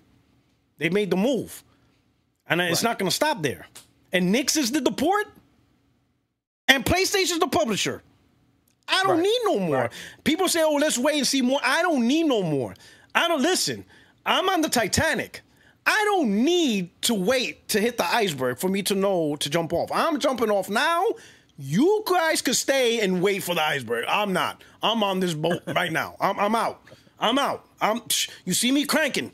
Deuces. Y'all looking at me like, what the hell's he doing? Oh, I'm out, dog. Y'all good. You could wait until you see the iceberg. I'm not waiting to see the iceberg. That shit's coming. It's already there. It's enough for me to already see. It just is now. You know, it might take a little bit longer. They might be slower at it than Microsoft, right? They may not rush as fast as Microsoft, but they're getting there. You know, Microsoft sprint. Sony's like hop, skip, and a jump. They're taking their time, but they're going to get to the same destination. So I'm like, I was waiting for that move after seeing the business segment. And the move happened with Helldivers. I'm like, all right. And I'm hearing the same logical reasonings that the Xbox use. Oh, it's live service. Xbox said the same thing with Sea of Thieves. Sea of Thieves is live service. So, yeah, they got to put it on PlayStation. And I'm like, what? So they're going to show Sea of Thieves and give Sea of Thieves props and more money, but they're not going to let Halo, Gears, and Forza make more money? They're just going to let Sea of Thieves enjoy the money they get? So Sony's just going to let Helldivers enjoy that money? Whatever money Sony expects, they're just going to let Helldivers. They're not going to put Spider-Man 2018, which is not selling no more. Because they already put it on PC. The audience maxed out. So who they're selling Spider-Man 2018 to? The remaster. Nobody. It's just sitting there. Horizon Zero Dawn. Who they're selling that game to? Nobody. It's just sitting there. Now they have the opportunity to get more money off of something that's just collecting dust on the shelf. Or it's in the digital space. It's on a hard drive somewhere in the back room going nowhere. Nixes, port that motherfucker. Boom. Even if it, and you know Sony, they're happy. They don't need to get 10 billion from a game. You saw PC is not generating a ton of money, but whatever money they're generating is good enough for them. They're happy with it. So they don't need Microsoft. They don't need Xbox. They don't need 2-3 million. Spider-Man 2 sold like 1 million on PC, and they're happy with that. Spider-Man 2, 1 million, and they're happy. So it doesn't take much to make money off a port. No, it seems still very. I mean, you already hit the nail on the head. I mean, they're getting their money any way they can. But also, you know what? And this what makes me mad about Sony, because to me, this makes Sony much more deceptive the way they're going about it. And it's like, and I hate to say this, but I'm gonna give credit where credit is due.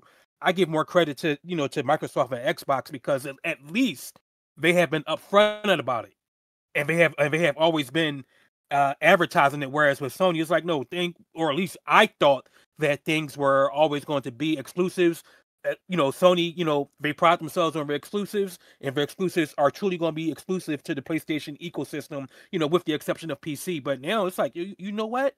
I think the PlayStation 5 Pro will be, it's going to be my last Sony product, and that's that, or console, excuse me. It might seem that way.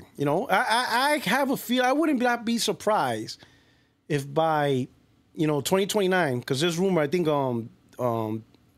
Detective Seeds, he said that he's getting word that Sony's looking at a 2029 release of the PlayStation 6. So it's a long time. And I had a feeling that was going to happen. We talked about it. But who knows, by 2029, games could be day and date on PC. That's 4 years from now. Look how far we came from in 5 years. 5 years ago, it was literally just one 3-year-old game called Horizon Zero Dawn. They ported it to PC. The game originally launched in 2017. They put it on PC in 2020. It's just one 3-year-old game. That's what they said. Why are you guys crying about a 3-year-old game? We went from that to now we're getting games on Xbox. Sony used PC as a whole entire strategy for gaming, live service. Look how far we came over a 5-year period from just one 3-year-old game. One 3-year-old game, and now we're talking about Sony publishing their own IPs on Xbox. Where are we going to be in the next 4 years? If we came this, what's the next 4 years going to look like? How is PlayStation going to look in 2029 when the PS6 launches? It might be day and date on PC in 2029. Who knows? Might be. That's a long time. A long time. And more people are going to switch. So you'll get a new CEO. You're going to get a new first party. Herman Hulst is going to be replaced. Right? So those guys are gone because they don't stay that long. They stay 2-3 years in their position. They're gone. So Herman Hulst will be gone by the new PlayStation. Totoki will probably be gone. And you'll probably get new guys that don't give a fuck about consoles at all. They might be like, why the fuck do we even make consoles? You might get those guys in 2029. You might get bosses that are like, why are we spending money on consoles? Get the fuck out of here. I ain't want to spend money on this shit. You probably going to have a PlayStation Asus Rogue at that point. Yeah, who knows? They might be like, why are we making consoles? Let's other companies make this shit. We ain't gotta make this shit no more. Cut these shit off. Cut these industries. Lay off these divisions. Who knows the leadership you'll get in 4 years from now. All right. So it's wild, bro. All right, bro. Yep. Let me go hop on and get some other people in here. I didn't think this would be this popular. All right, brother. Holy shit. I didn't think this would be this popular. All right. All right, so I think there's a conundrum here. All right, there's a conundrum here. Didn't anticipate this. I don't know what order people jumped in the room. I think the room is set alphabetical order instead of yeah, it's alphabetical order. So forgive me if I put in somebody in the room out of turn. I'm gonna have to find a way to manage that, okay? So forgive me. All right, so I'm gonna drop in Blackmon real quick. Oh, let me mute you. Yeah. Can you hear me good? Shouldn't you be on like a Swedish boat with white girls or something? What the hell are you doing here? A Swedish boat? Yeah, shouldn't you be? I just came back from Six Flags yesterday. I'm just. Oh yeah, I saw that video. I'm just chilling, relaxing. You're too tall for rides.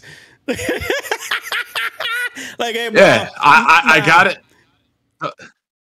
No, I waited a half an hour in line. I could just see you had the little guy. This is Bond. This is Bond right now. Yeah, you can't get on this ride. Sorry, sir. Oh my gosh. So I wait a half. Like 5'2", telling you get the fuck out this ride. Yep. I wait a half an hour to get in this line, and the lady is like, "How tall are you?" I'm like, "Oh, just another chick asking how tall I am." I'm like, 6'5". Wow, like, you can't get on this ride. I'm like, I'm thinking she's being sarcastic. They're like, no, you really can't get on this.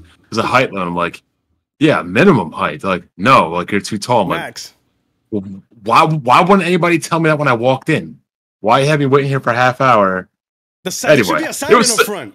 There should be a sign in the front. Anyway, it was a good day though. Outside of that, there were no lines. We pretty much did the whole park in 3 hours. Just hung out, just rewrote things. So it was pretty good. But as far as this topic goes, I mean, I was just chilling. I seen it pop up. I'm chilling. I was like, let me pop in here real quick because I got stuff to say.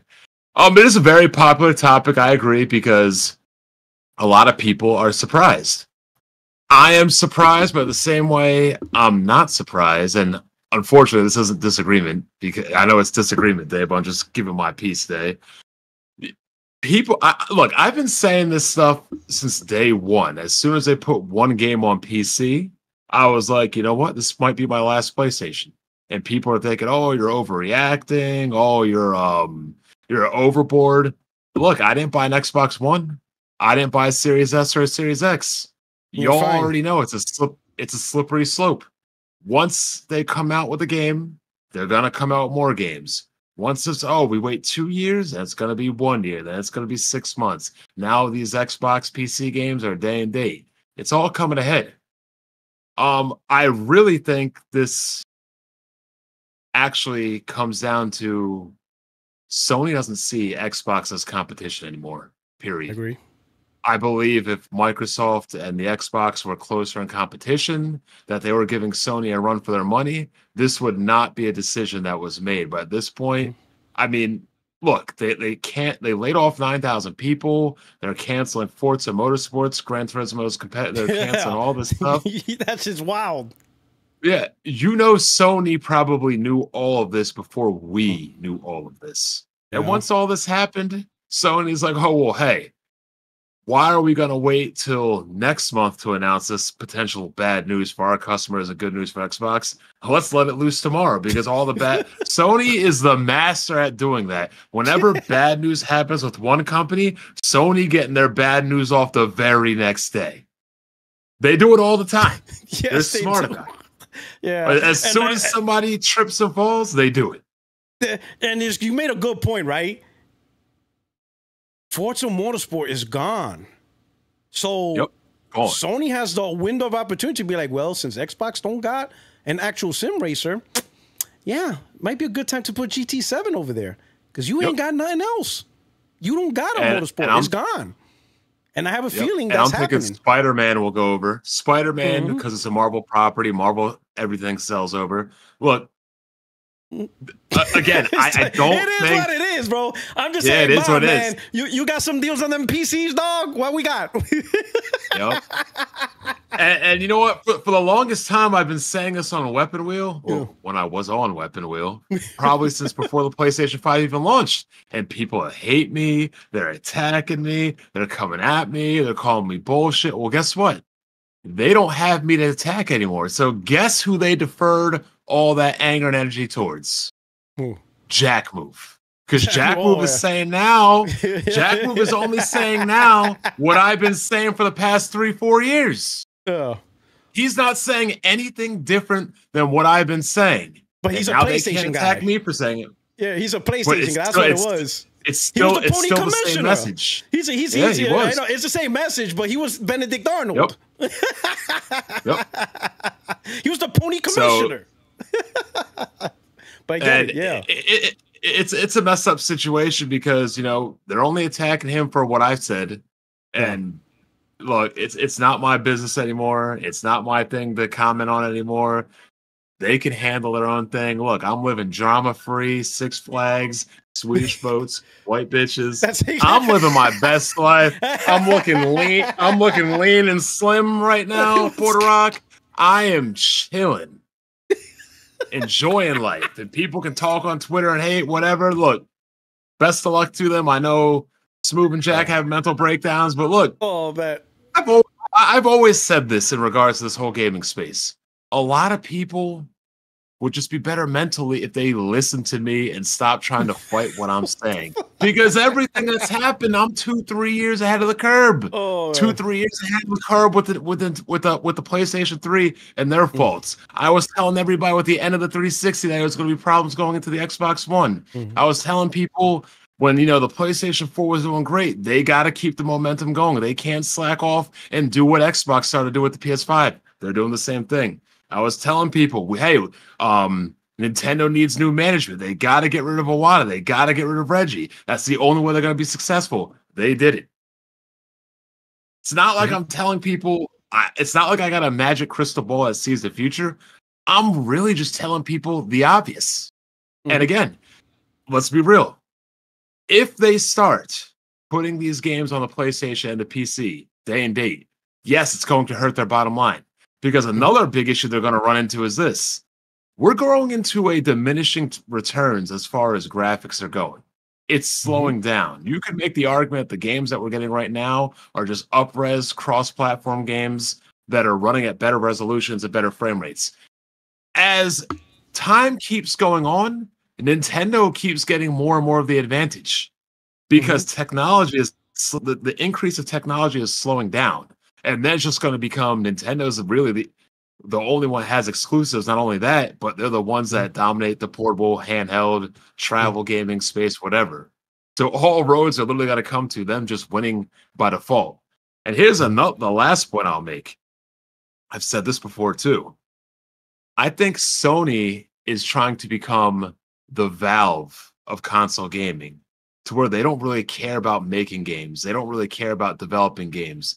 They just care about being the ones that sell the most hardware and making money off of third-party games being sold off their store, pushing DLC, pushing online components, basically using the storefront like Valve uses Steam to make money. That's what I think Sony's end goal is. Well, Sony's been doing that though. Their primary revenue has always been the Sony store. Right? No, I'm talking about they're getting out of game development. Oh, you think so? Valve doesn't make games anymore. I just think Sony's going to be content in not making games anymore at some point. I mean, they're canceling everything. They spent $5 billion and 40 combined years of development time on all these failed online multiplayer live service games, and that's probably another reason they're putting them on PC and Xbox. Is look, they got to recoup $5 billion. Microsoft spent $70 billion, and the bean counters looked at the math and said, hell, even if we sold as much as Nintendo, we can't recoup $70 billion. These games got to go elsewhere. Sony could be thinking the same thing. Concord, $400 billion. I would say go ahead. Yeah, I say the only thing, the difference between Steam and Sony, though, in that dynamic, is Valve doesn't have to worry about hardware. Steam is perpetual. There is no generation for them. That's a good point. Therefore, they are forever lasting. So imagine trying to release a PlayStation 6, but no PlayStation first-party games of any type.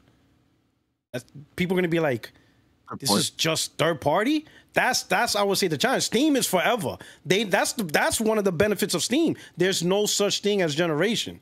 They don't have to start over. There is no, we still, like, no one rags Steam because there's players still playing their games with a 1660 Ti. They don't get any flack for that. But people still flack Sony. Yeah, people still flack Sony because you still have gamers playing on the PlayStation 4. So Steam is like untouchable. You could play on a 980. You are right about that. You have to push hardware. You could play on a 980 and Steam gets no flack for it. Everything's fine. Whether you play on a 980 or 5090, it's okay. But imagine if PlayStation releases PlayStation 6 and you still have people playing on a PS4. Sony's gonna get flack for that. They're gonna be like, Sony, you still nobody will buy it. Yeah, you still got PS4 gamers playing? Get the fuck out of here. Steam doesn't have to worry about that. Steam is like, that is a good point because I would say that's the challenge. Did. Yeah. Nintendo put out Mario Kart. That's pushing hardware. I mean, everybody's going to want to buy Mario Kart. Pushing hardware. It's not the best game, but it's the most popular game. And how do you get people to buy your platform? You put out exclusives. But at the end of the day, I like the point you make. It comes out of go ahead. I will say this. I learned this from you. You are right. Nintendo, in time, will be the absolute winner because you're true. The graphics leap is not huge. Like, you need Digital Foundry at this point to notice the graphics leap. Yep. And majority of the people don't watch Digital Foundry. So the minute details of graphics is getting unnoticeable, right? Nintendo slow to the punch, but they will eventually get there. They will get to the point where now their games is not really that much noticeable to the most latest games. The minute detail, you're going to need Digital Foundry to show the difference between a Nintendo game and the brand new game. And at that point, Nintendo's caught up at a cheaper price and they got exclusives.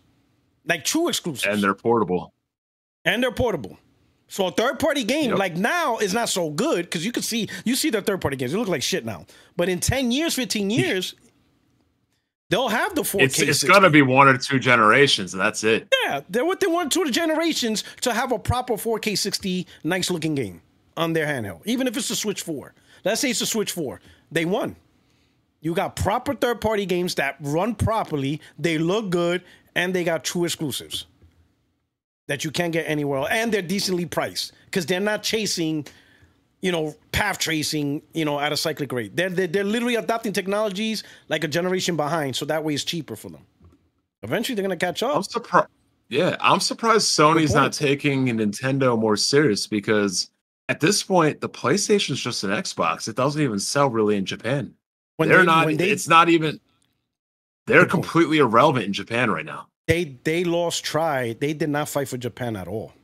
They gave up on Japan. They let Nintendo just swallow Japan, and Sony didn't realize, wait a minute, part of your heart is Japan.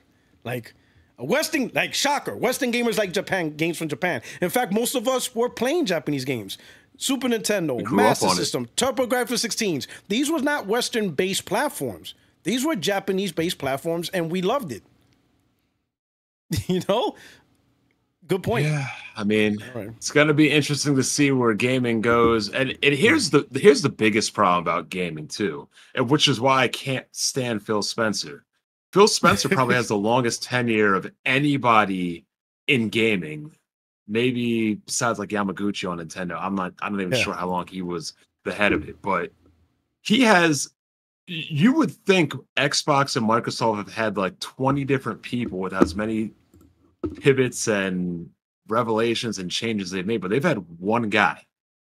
Mm-hmm. Now, the problem with Sony and a lot of these other companies is they're running like American companies, which are profit-based and long-term. They're trying to appease stockholders short-term, quarter by quarter profit. None of these guys are looking at anything long-term because they don't even plan to be here long-term. They're looking about how can I maximize profit next quarter, next year, this year, next month. They're not looking down the road.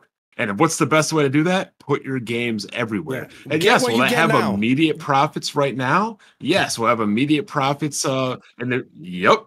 And then they're just going to go on to their next job. Well, hey, I boosted Sony's profit or Microsoft's profit or Nintendo this much, on to the next job. But in the long run, that hurts the platform. That hurts the brand. I mean, you even have the original Xbox people saying that, like Yabar, what was that woman's name, Lauren or Laura, talking about how Microsoft has Microsoft has no identity. The Xbox has no identity and no soul. A thing I've been saying since 2015 that people have been combating me about. Just listen to me. That's the end of the story. Like, really, if you listen to what I say, you'll see it. And to your point about graphics, I'll end it this way, as I don't want to take up too much time. To your point about graphics, especially in regards to PC.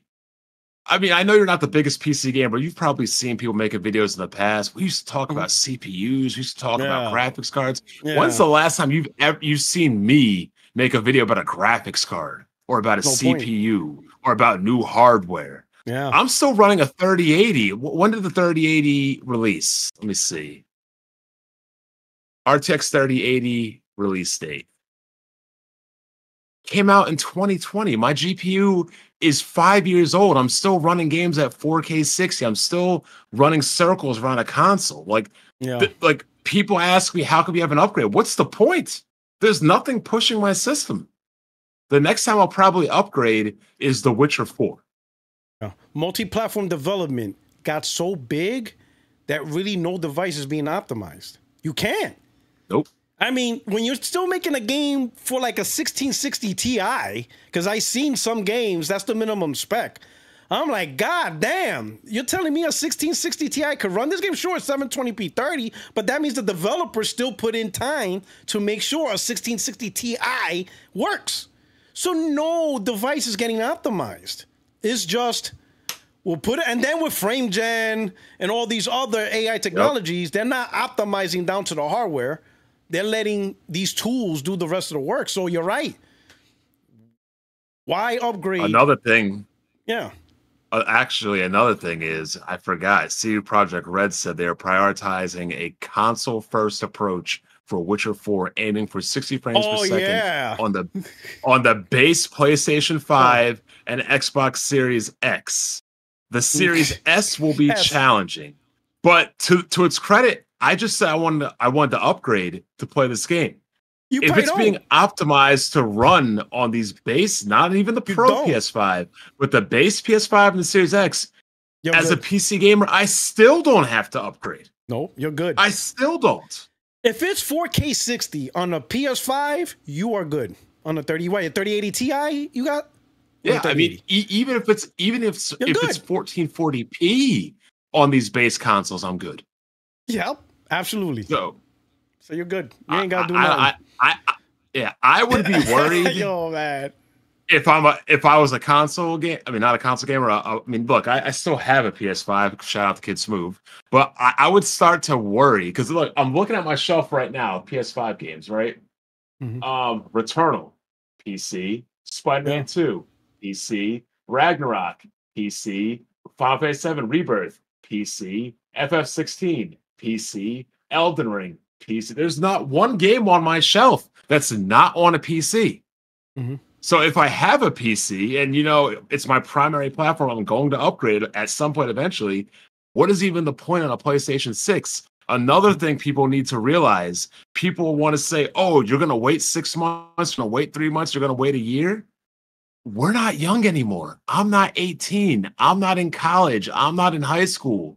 I got a life to live now. I mean, not saying that younger people don't have a life to live, but I'm not pressed if I have to wait 6 months to play a game. Everybody's got backlogs and stuff. Like, me waiting 6 months to play a game isn't going to hurt me. I can wait 6 months to play a game. I got a job. I've got more important things in my life going on as an adult. Whereas a high school kid, what do they got to worry about? Young chicks getting their first car, playing the newest games. Like, that's not our lives anymore. As much as I wish I had more time to play games, like if you told me right now, right, tomorrow, that every PS6 game will be on PC in 6 months to a year, I'd be resigned to say I don't need that machine. I can wait. And let me add one final question. If you were God for a day, would you want the gaming industry to be the way it was before, where console makers focus on console, just focus on your console, PC do their own thing, you know, like the PS3, PS2, PS1, Super Nintendo era? Or do you think this is the better way, where all games are everywhere? No, back then was the better way. I mean, we had. I mean, look, I know that the PlayStation 2 was dominant, but we still had the GameCube and the Xbox. We had 3 different systems, 3 different identities, 3 people carving their own niche. I mean, I guess you could throw Dreamcast in there a little bit. And it still had another thing it still had a lot of great games on its own. The most good games in 2 years any console in history has ever had. When you look at the Dreamcast library, you got to be astounded and say it released all those games in 2 years. No console could ever do that again. No, it's crazy. Another thing that's problematic is we're going to be seeing a lack of innovation when you just put games everywhere. You don't have, look, say what you will, Forza wouldn't exist without Gran Turismo. Sonic wouldn't exist without Mario. Killzone doesn't exist without Halo. Games came into existence back in the day because one company, one hardware manufacturer made a game you couldn't get yourself a hold of, so you had to make a competitor. You had to go out there. Somebody had a center on their basketball team. You couldn't get Shaq, so you had to get your own guys. You had to get your own, it's like sport. You had to get your own counter players. They got this, we got to get that. But now, if the games are spread over everywhere, and I just that's why I hate MLB. I don't hate MLB the show. I just hate the fact that I grew up in an era with RBI baseball, AAA baseball, baseball stars, bases loaded, Roger Clemens, Madden, quarterback club, NFL game day. We had 5 goddamn sport games in every genre. 2K, now, Joe Montana, even third party competed with each other to make the better version of a game. You had 2K versus Live. Now they realize, you know what? One game, we'll let them have it. Yep. One basketball game, one hockey, one baseball. And no one's trying to fight for the license or whatever. They're just whatever. Yep. Let them have it. Now, look, I don't think we need to go back to a day where there's 5 different sport games, but 2 at least. 2 to 3, you at least need 2. Because when you only have one competitor, it forces the other guy to innovate. There's no competition. Yeah, there's no competition. I stopped playing Madden when Madden 2021 had a stadium, and the stadium said Madden 2019. Oh, They didn't even update the number. It's literally the same stadium from 2019.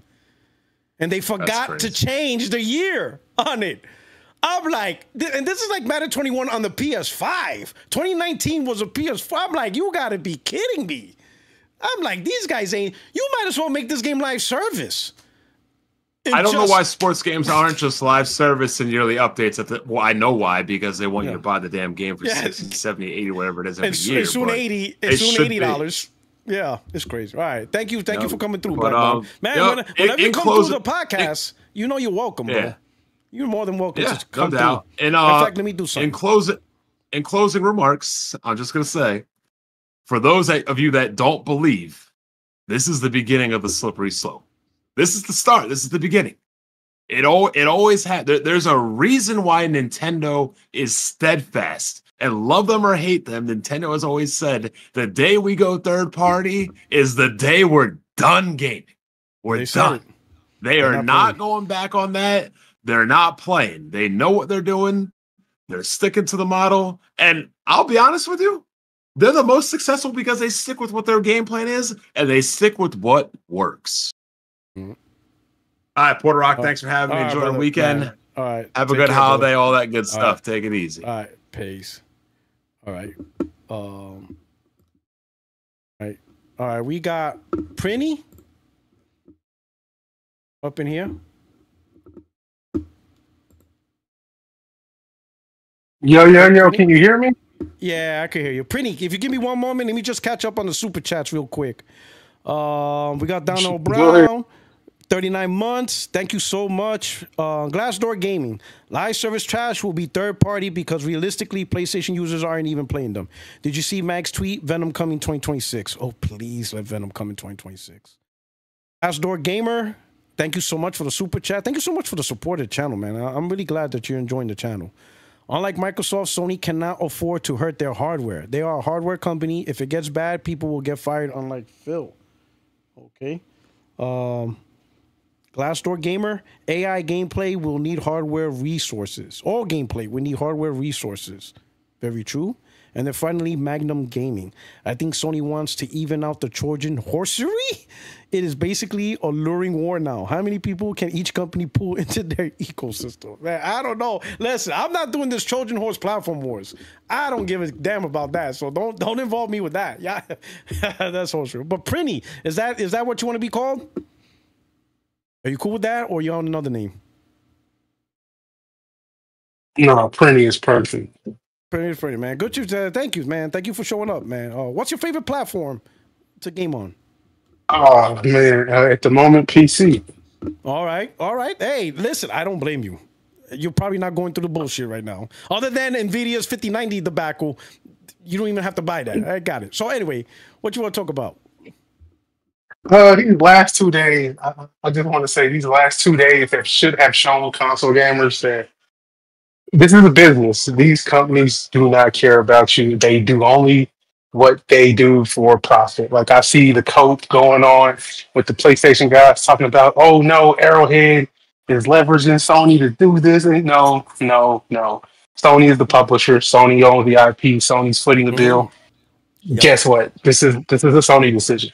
If you look at any of the things they talked about, this is a Sony decision. They want more money. That's the only thing that they're concerned with. They want more money.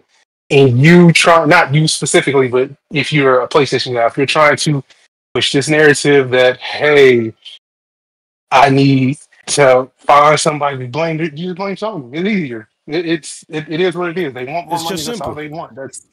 It's very simple. Same thing with Xbox. People pushed and jumped up and down for consolidation, and I hate to say this in a backwards way. I was one of those people, but I didn't push and jump up and down for consolidation in the way that people think. I wanted people to realize that this is what you get with consolidation. This is what you asked for. This is what you wanted. I just wanted it for you. This is what you voted for. Yeah, I just wanted it for you. Now that you see it, I just wanted it for you. Let's don't backpedal. This is what you wanted. I just wanted it for you. Oh shit! Prinny out here calling ICE on the MAGA voters. I got you, dog. Oh, your wife is Mexican? Oh, don't worry, I got you. Hey, ICE. Oh man. Prinny says I'm happy for you. Yeah, I'm happy for you, wild dog. Yeah, I call ICE. Yeah, get it out of here. This is what you wanted. So that's the only reason why I was for it, because I work in development. I've been a part of mergers and acquisitions. I've seen what happens in the last merger and acquisition I was a part of. I actually lost my job, but people jump up and down and scream, consolidate. This is going to be good. No, it's not. It's never good. Never ends well for. Only people it ends well for is the shareholders. Yeah, so. That's true. I think so. I don't think. Well, maybe I ain't gonna say all the gamers. I never saw as Sony caring for me. I don't see any company. That's one thing I will say. That's why there's certain terms I don't like the term support or support the devs. Like, no, I support my family.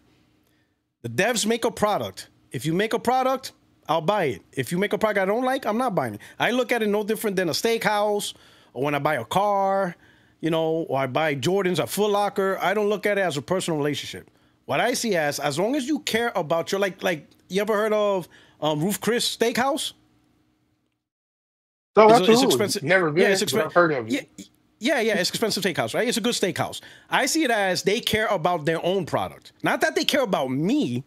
They care about their own product. And as long as you care about your own product, I will gladly shop there and buy my steaks and eat dinner there, okay? That's how I see it. So when I see PlayStation or any platform holder, it's not about, care for me, PlayStation. No, care for your own product. Put your own product as a priority. and you do a good job of it, I will buy it.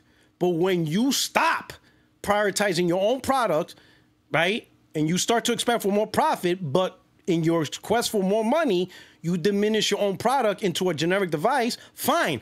That is your choice. You could do that as a company. If that's the shareholders want you to do, cool. I'm just not a part of that now. I'm going to back away. So that's how I always saw it. So it wasn't something like Sony care for me. Just care for your own shit. And when I look at your product, and I'm not talking about you specifically. Yeah. I'm talking about. I think generally that's how gamers should look at it. Yeah. The people that want to be friends with corporations, which I think that's probably one of the biggest things that's also make gaming suck. Too many want to be friends with corporate guys, and they don't understand corporates will use that to their advantage. They don't really want to be your friend, but they're going to take the opportunity of being your friend to push their own goals. So that way you can help them push their agenda. That's why I'm like, all this friendly talk, like, oh my God, have pictures with Phil Spencer. We play games together. I'm like, Phil Spencer's going to use you.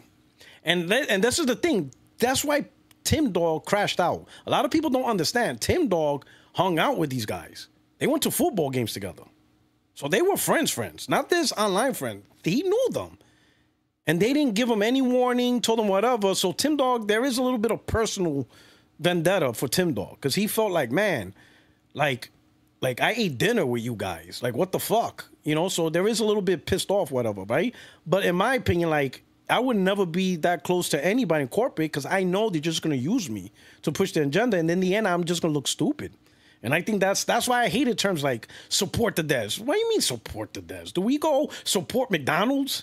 Go buy their Big Macs? We never use those terms. No.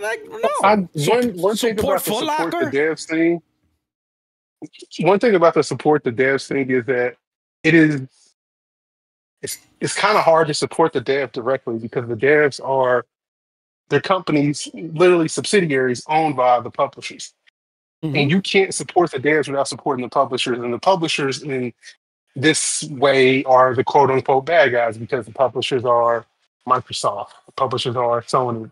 So I would love to support the developers, and I often try to by buying products that I do think are worth my money, but there's the crux of it.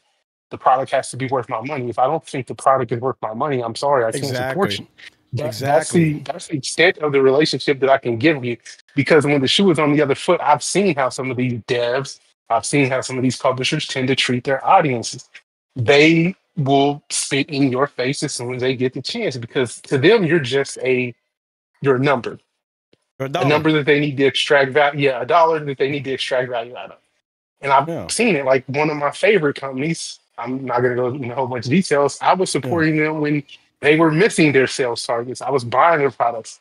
And the moment, they get popular, the moment they get millions of, customers, they treat their old fan base like dog shit. And can we cuss on here?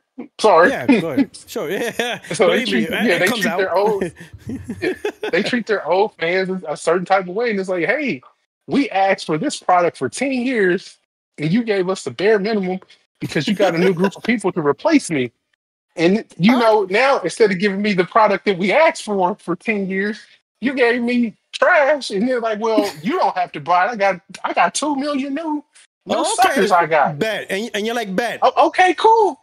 And guess what? Those 2 million suckers, they're not buying their stuff either. That's what happens. Unfortunately, that 2 million was very specific because that was.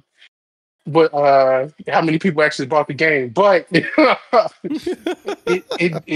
didn't end well for me. But I learned, look, hey, I can support you as long as I think the product is worth it. But that's the extent. So people being upset about Helldivers going to Xbox, I think they should be upset in the sense that if you are supporting a console or a console brand in return, you expect there to be certain things for you, or you have certain expectations that they need to meet. I can understand from that standpoint, but from a monetary standpoint, this is all about money. The moment they can't get no more money out of you, they need somebody else. Now, unfortunately, they will discard you. And hey, they need to put Helldivers 2 on Xbox because they need more money. Yeah, it's unfortunate. They want more profit. Only gamers. They want profit. Yeah, that's what they need. I mean, I say it's unfortunate because they should be investing every dollar they have into getting the best out of the hardware for their supporting user base. It's one of the issues I have with Xbox when they said that, oh, this won't affect development, and they misled people. As a person who works in development, it will affect development because you have so many devices and configurations that you need to program and test for. It's hard. It's not easy. It's very hard work. Yeah, it's very hard. It's not easy, and these people will mislead you into thinking something is what it is. And then, like I bring this up like years ago on like playing the Xbox when Kid Smooth interviewed the Undead Labs developers, and they told him multi-platform development is multi-platform development. It's multiple platforms only make things worse. It doesn't make things easier.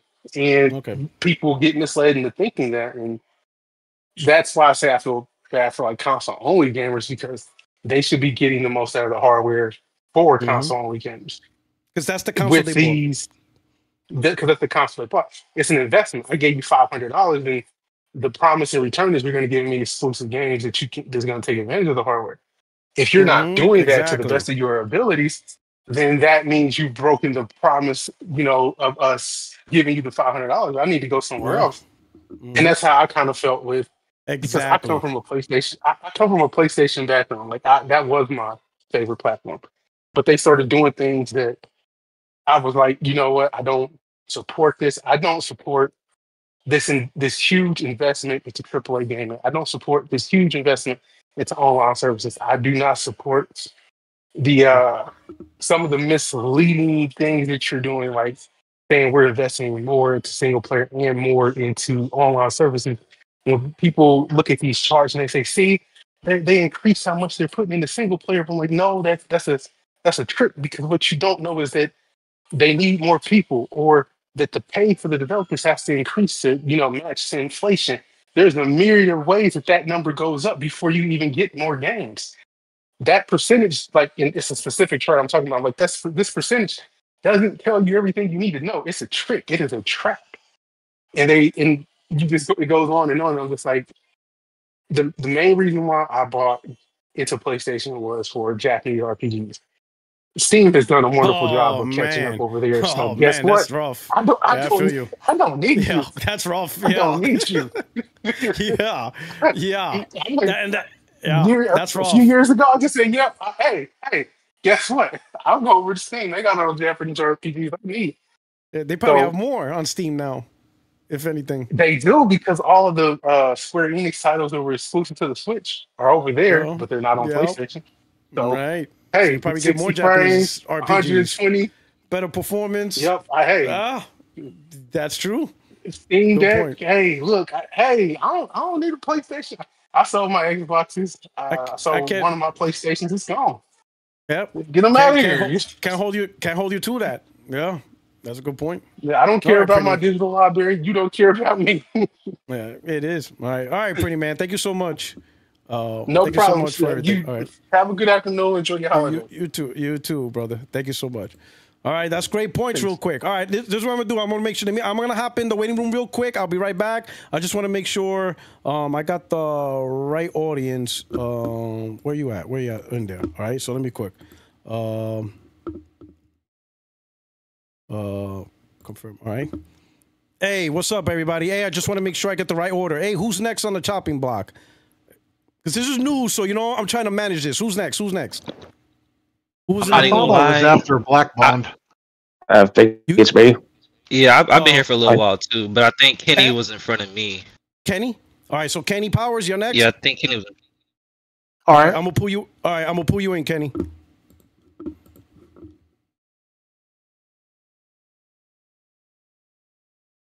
All right. Okay, Kenny, we got you. Hey, Puertorock, how's it going? All right, how's it going? Give me a minute to let me see if I catch up to any super chats. Let's see. No, we're still good. Okay, we could hit it up. All right, what's going on, Kenny? What's your favorite platform? Not much. What's your preferred platform?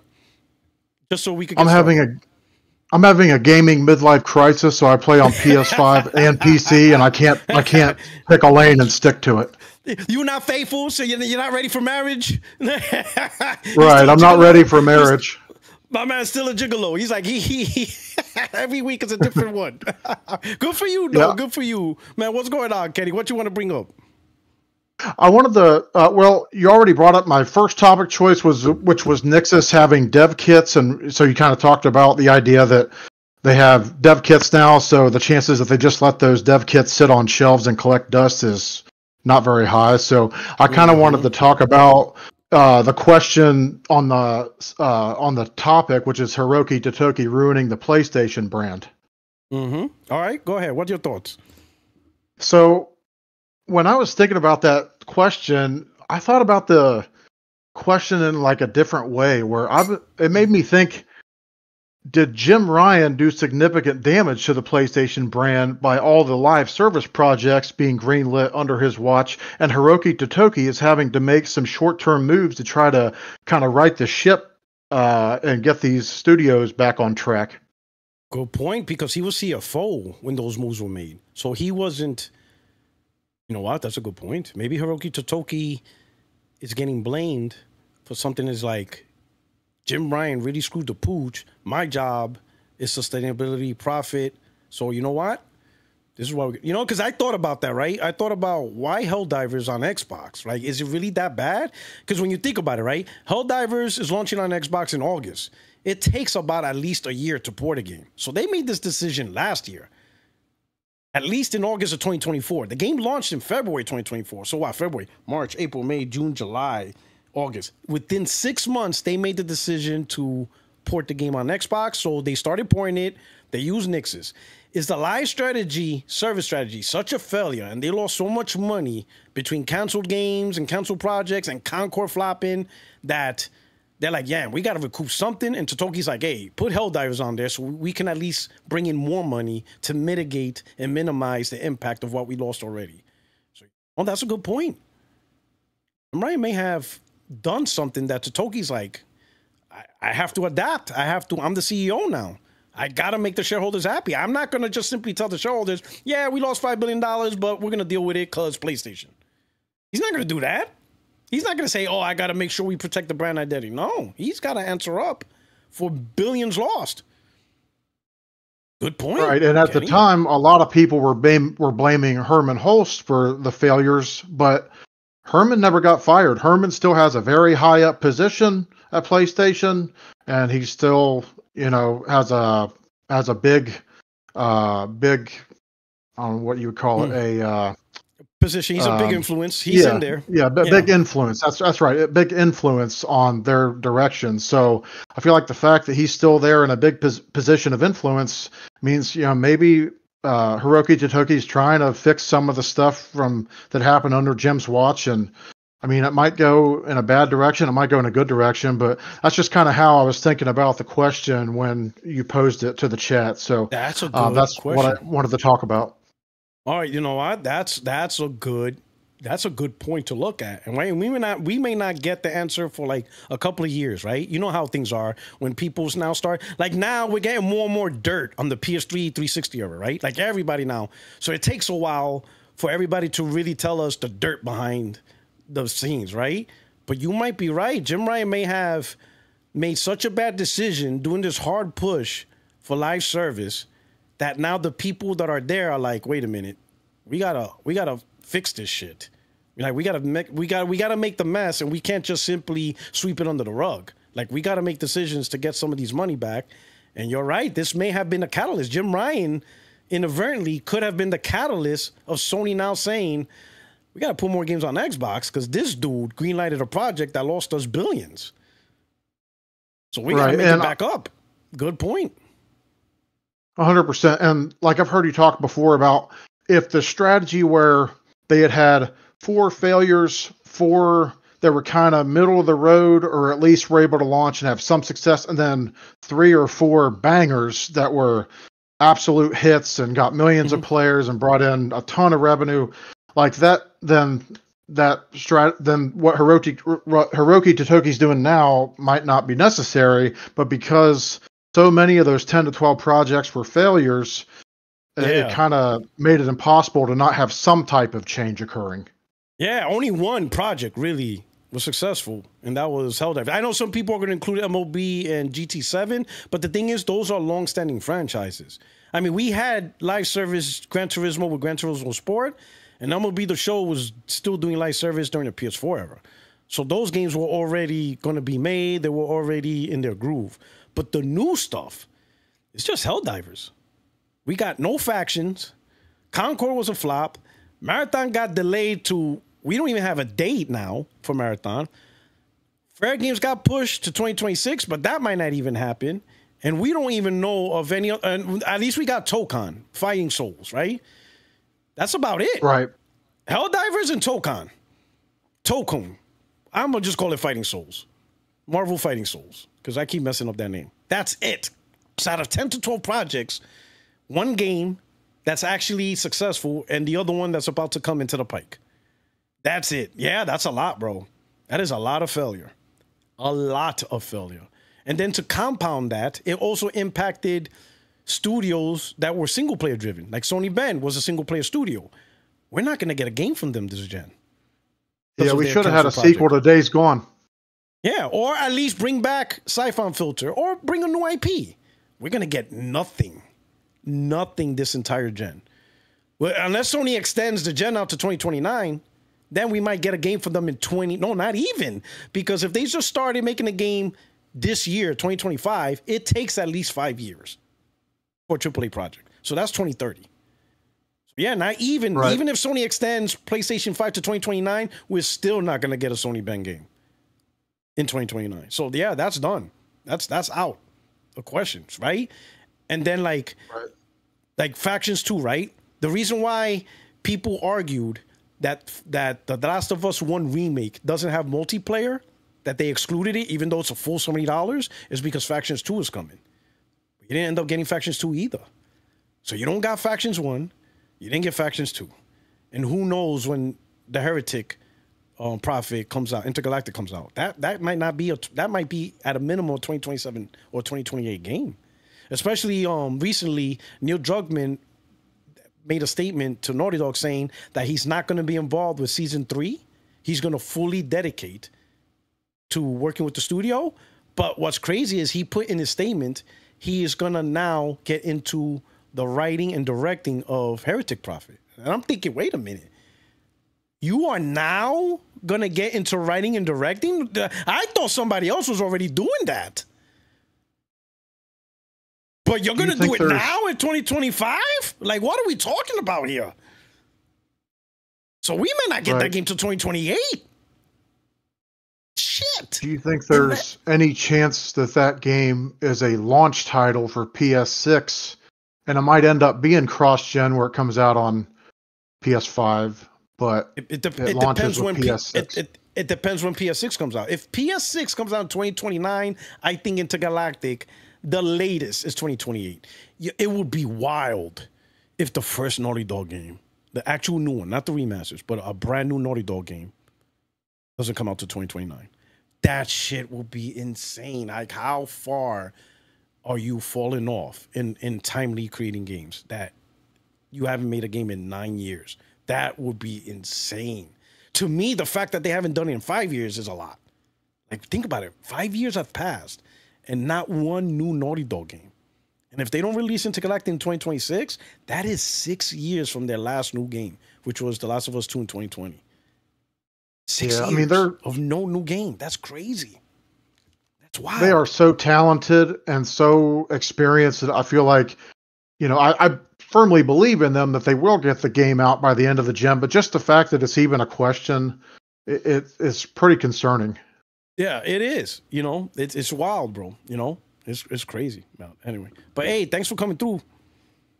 All right, thanks a lot for having me on. Appreciate it. Yeah, obviously, hit me up on. I don't know if you have Twitter, but if you ever want to jump on the podcast, my podcast is open to a lot of people. If you want to stick around and talk for longer conversations, man, I'm more than welcome to have you. Okay, that sounds great. Thanks again. Okay. All right, who's next? Me. What? Who's me? Aussie Adam? Yeah, it's Aussie Adam. Yeah. Okay. All right.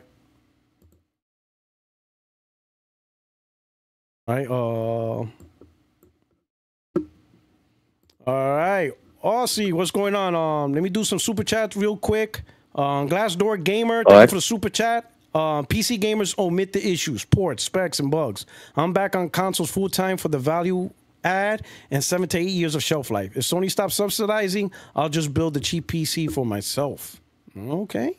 And then we got Michael Pierre. Putting games on Xbox means console sales gonna flop. It's gonna be interesting. It is absolutely interesting. All right, but we got Aussie Adams. What's going on? Nothing much. But hey, I need to say this. It take 10 seconds for me to join your Discord. You know, just saying. Okay. For a certain person, you know. Okay. Thank you. Hey, so are you cool with being called Aussie, Adam? What's your preferred? How would you like to be addressed? Everyone just calls me Aussie, you know. Okay, Aussie. Okay, and what's your preferred platform? PS5. Okay, all right. Here we go. Okay, so what you want to talk about? I just want to talk about, you know, the PC, mainly because, you know, that's where it's all started from. If you think about it, you know, throwing the PC games to the PS4, you know, games like Horizon, sold on to PC. At the end of the day, it's just they lose their identity. When they did that, to me anyway, bit by bit. So you felt that was already that was a crack in the dam. It was a small crack, but a crack nonetheless. Big crack. And we know we know what happens with a crack. Yeah. No, go ahead. I'm sorry. No, you go ahead, please. With each crack, right, it loses the identity of the PlayStation, and you get people in the back of their heads like, wait a minute, I can just simply wait a year or two, and it will come to PC. Mm-hmm. In the top of them, you know, back of their heads, you know, and it has caused, you know, sales for, you know, if this would have never happened, in terms of, you know, sales, right? The sales for like God of War Ragnarok or Horizon, you know, Forbidden West, right, would have sold a lot more if it never came to PC. Oh, you know what I'm trying to say? Yeah, I know what you're saying. Like if there's people that know those games will never come to another platform, like they absolutely know, then those people will be like, you know what, I'm gonna get me the PlayStation because I know. Yes, Spider-Man 2 would have easily sold like between 15 and 20 million by now. You know what I mean? Mm-hmm. Yeah, but people knew. It's eventually gonna go to PC, so I don't have to. But if it never happened to begin with, it would have sold like 15 to 20 million. Like the first Spider-Man, it sold 20 million. Yeah, the first God of War sold 20 million because at the time people knew I need a PlayStation to play these games. They knew it. There was no question of where to go to play this game. That was not even debatable. But the moment they put Horizon, right, on PC, that opened the floodgates. People were like, you know what? It's not going to stop here. There's no way it can stop here. It's not going to stop with a 3-year-old game. And look how far we come. From one 3-year-old game in 2020 to now we're talking about publishing on Xbox. Like, whoa. Yeah, which is fucking ridiculous, man. Yeah, where we're gonna be in 4 years from now. What's the next 4 years gonna look like? Yeah, really. Like, I don't want to ever see like God of War or, you know, Ratchet & Clank on there. It will just feel weird. You know what I mean? Yeah. I will say this to every gamer, and I said this all the time. At the end of the day, make sure you make the best decision for yourself. Don't use terms like support the devs or brand identity. Don't do that. Yeah, because I support me. I support what I want. They will use that against you. Make sure you look at the information. Like, you can still play on PlayStation, even if they're day and date on PC. Maybe you like the console. Maybe you like the easier environment. Maybe you just like buying a box, put it on TV, and you don't really care about anything else. That's fine. There's nothing wrong with that. But as long as that's a conscious decision, but don't get suckered into support the devs, brand identity, loyalty. Don't do it.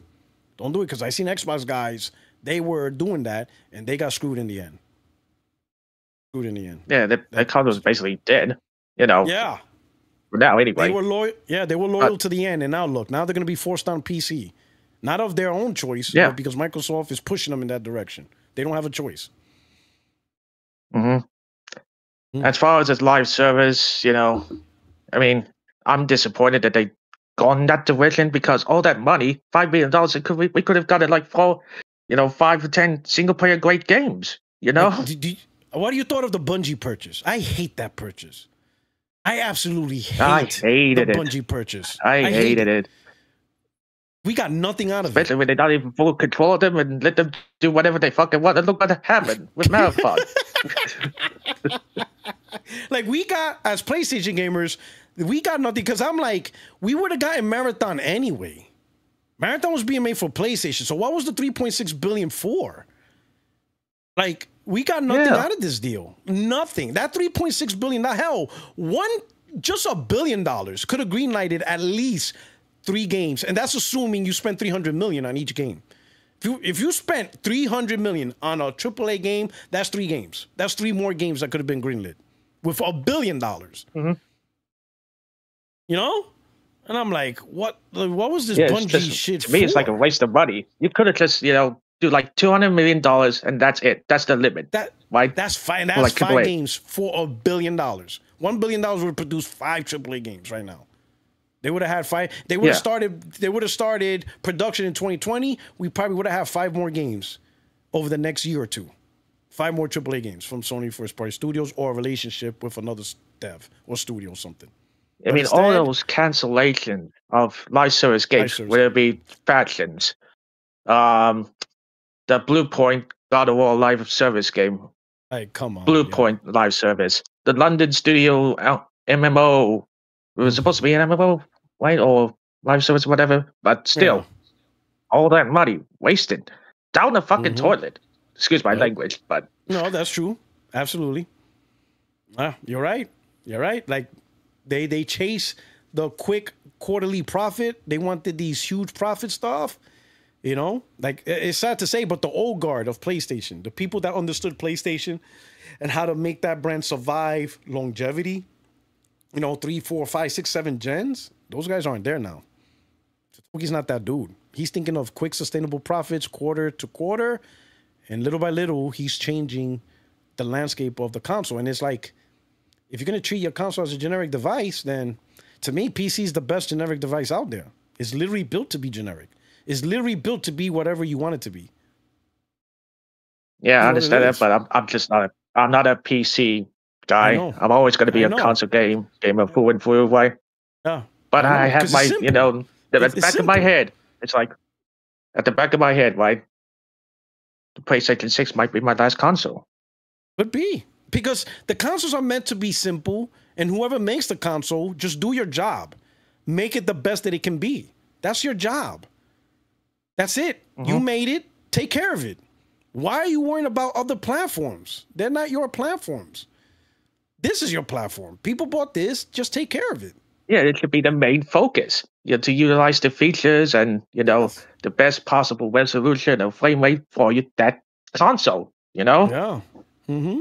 Like, and when you take that away and you put it on other platforms, it's like, it's not going to be the main focus anymore, you know? All right, brother. All right, Artsy, man. Thank you so much for stopping through, man. Again, hit me up on Twitter if you do have one, if you ever want to jump on the podcast and stuff. My podcast is open also. I'll let you know. Yeah, and you can, just let me know, man. Appreciate it. Yeah, take care. Bye. All right. Hey, who's next? H? It is I, sir. All right, kind sir. All right. High on life? Oh, what? Hey, what's going on? Gotcha. All right, I'm going to pull you in. All right. Hey, you know what? This is working well. This is working real well. All right, we got it. We're doing it. All right, hold on. Let me do the pop out. Okay. All I see is the letter H on your name. So what is it? High on life, or what you want to be called by? Yeah, you can just refer to me as High. It's Hi. whatever. Okay. Doesn't have to be the full name. Oh man, this guy's gonna smoke live on the live, man. He about to break out the reefer.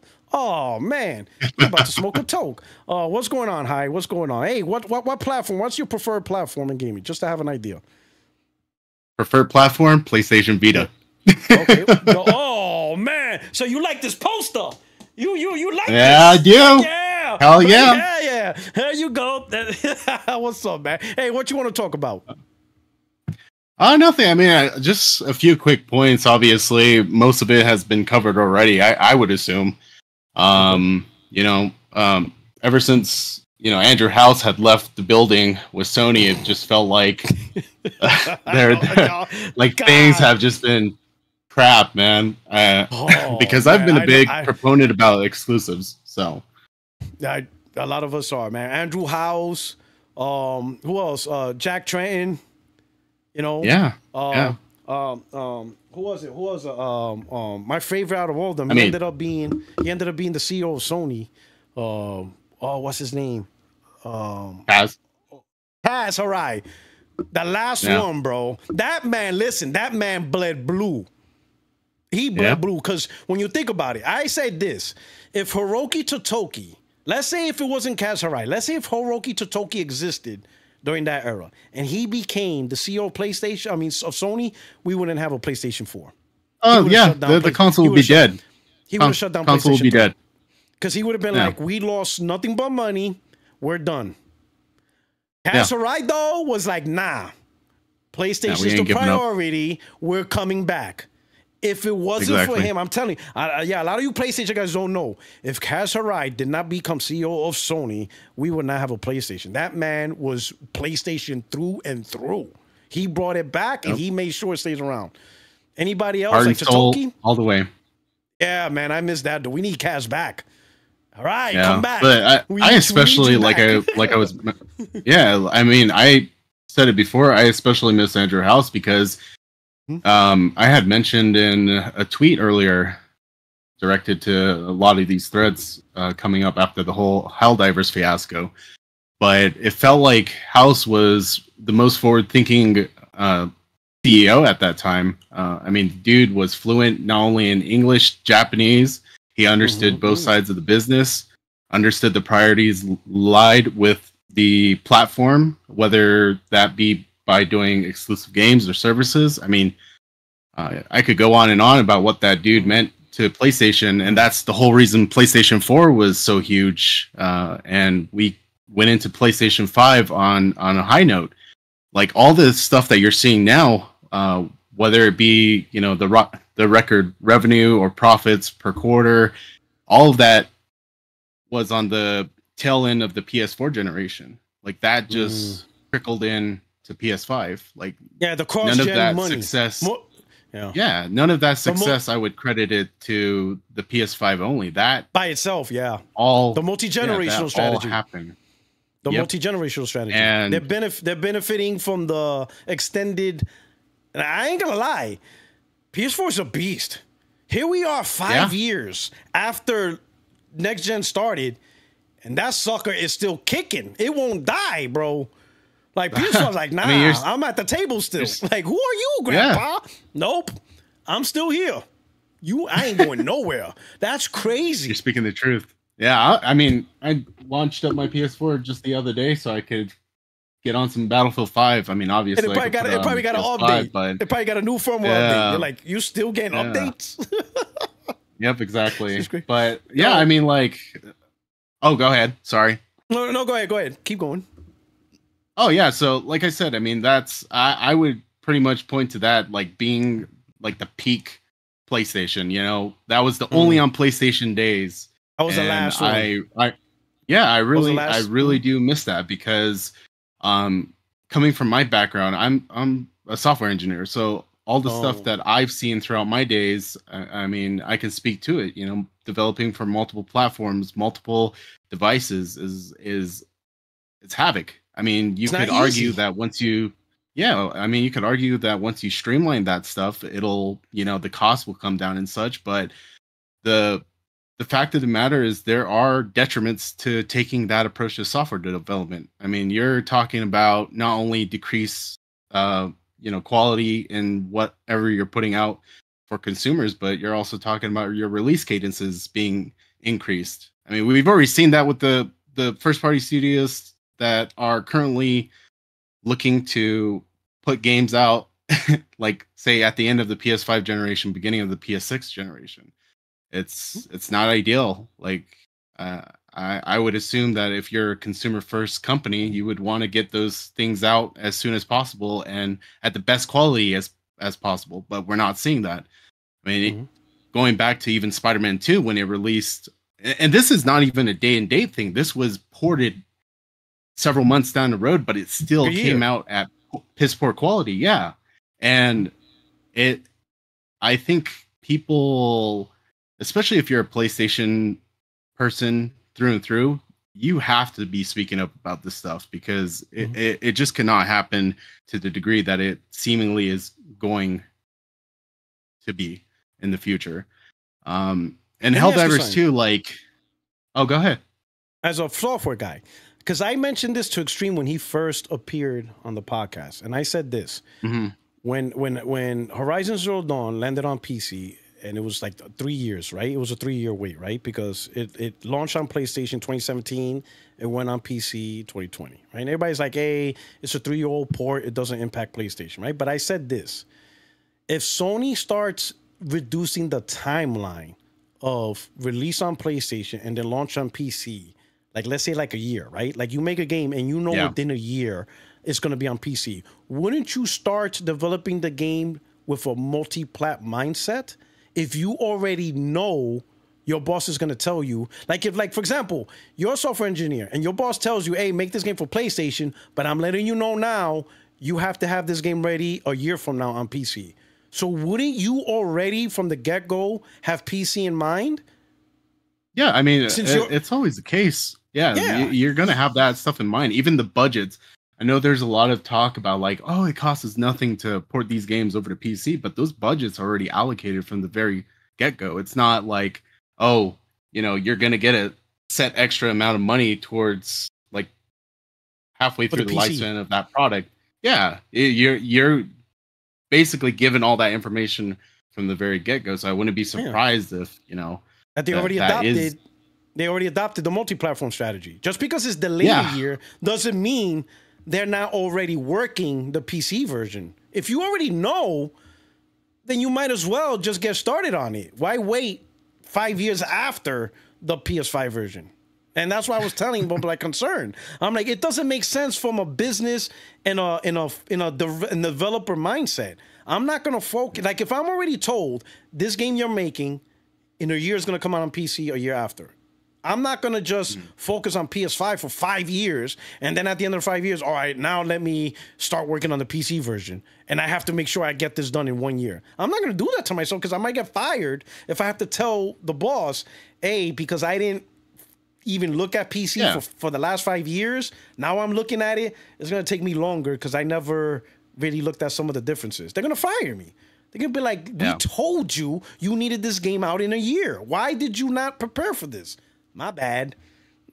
No. And I mean, one thing I wanted to point out too is when going back to the point that I made about, the increased release cadences. I mean, we've seen that happen already. One of my favorite gaming series, Persona. Persona 5 came out in 2015. That was PS3, PS4 cross-gen. Yeah. And now, I mean, Persona 6, nowhere to be seen, nowhere to be, like, we don't even know when that's coming, the next mainline entry. And since we know that Persona 4 remake, Persona 4 remake, I mean, that one's coming out in 28, I believe, 27, 28, somewhere around there.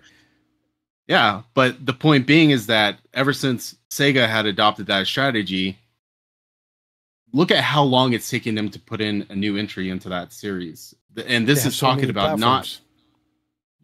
You're having to take into consideration all these platforms. And for me as a consumer, that doesn't benefit me at all because I'm a huge Persona fan.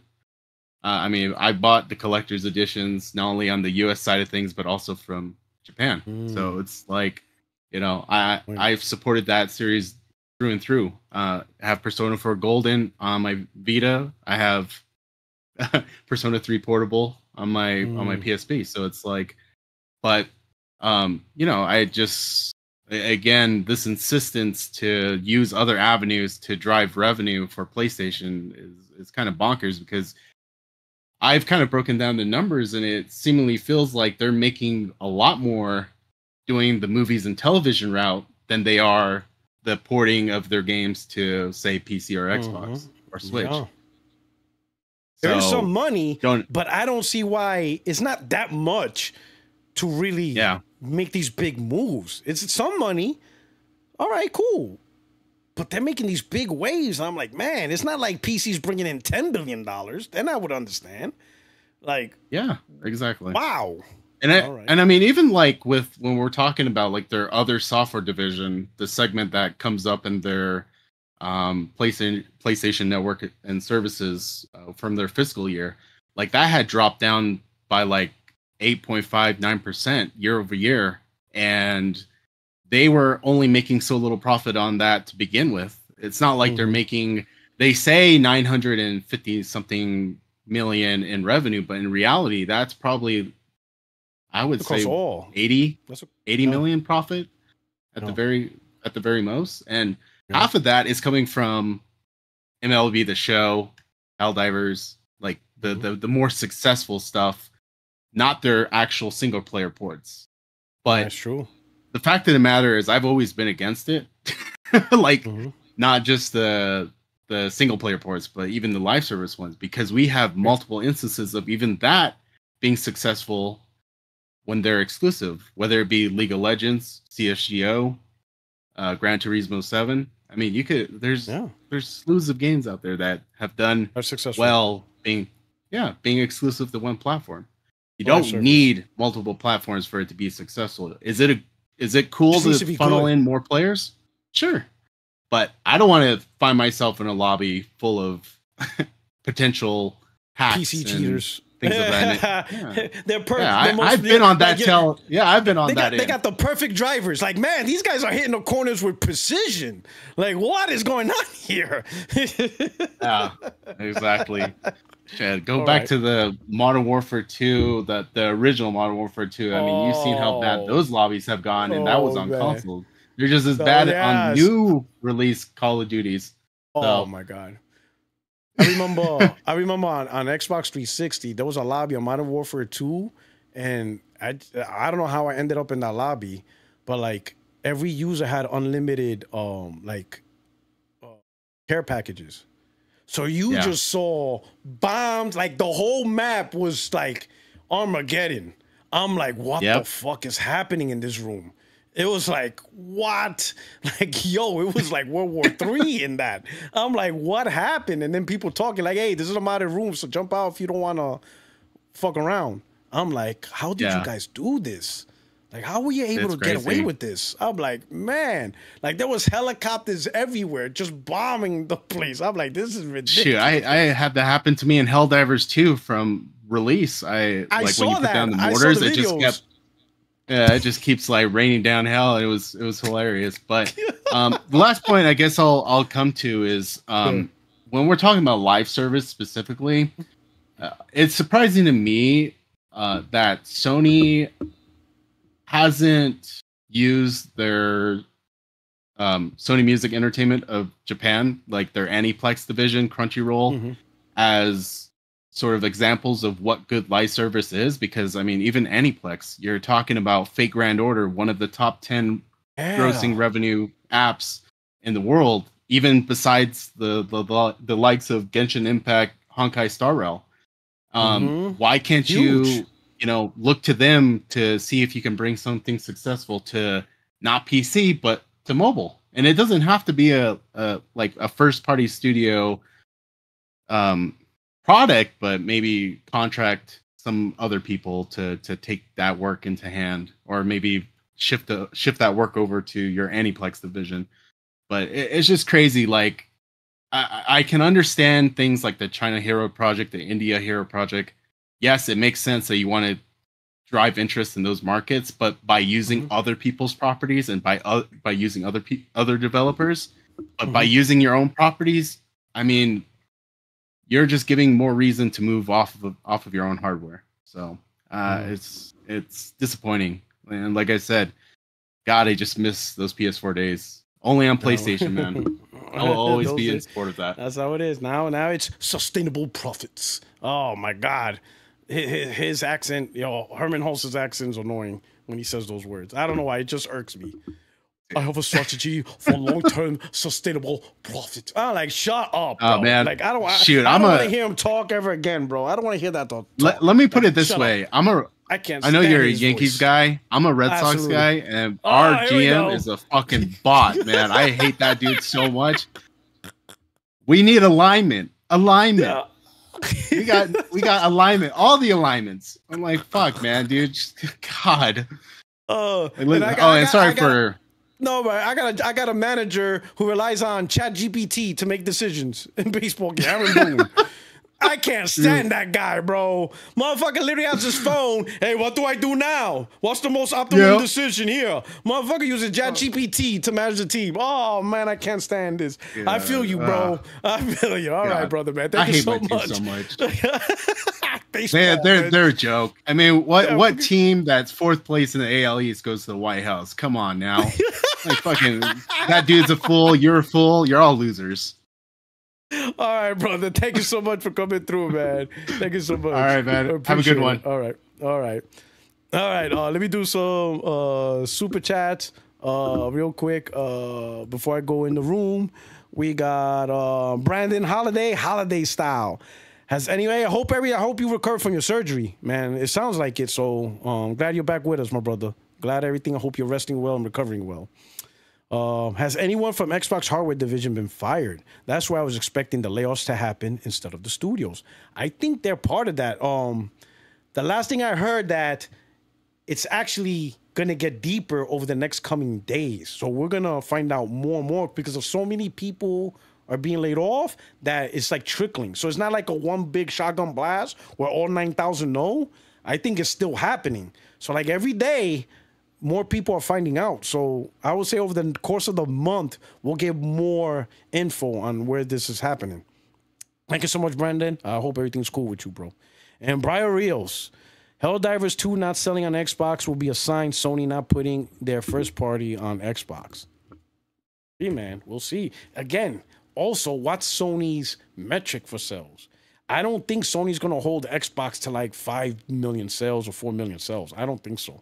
I think they have a much lower barometer. I mean, look at PC. Spider-Man 2 sold 1 million, 1.5 million, and they're jumping up and down. I'm like, hold up. Spider-Man 2 sold 11 million in 3 months, and you guys are happy with so far 1.5 million after a year? So it depends on their metric and how they see. What if they're cool with 750,000 sales on Xbox? I don't know. We'll have to see. But I'm going to say this. The fact that they're publishing Helldivers, they use Nix's, a porting studio, to put it on Xbox. No, man. This is the crack in the wall. This is the crack in the wall. All right, let me jump in the room and get some guys here. All right. Who's next on the chopping block? All right. Who's Metro? I know Omni was first. Oh, it was either me or Metro. It's me, then who's me? Next guy is John. Metro. Metro. All right. Yeah, we'll get Metro. Yeah. And then Omni or with O. It don't say your full name, so I apologize. It just shows the first letter. Oh yeah. All right. So M. Yeah. All right. Yeah. All right. So I'm gonna pull you in. All right. Here we go.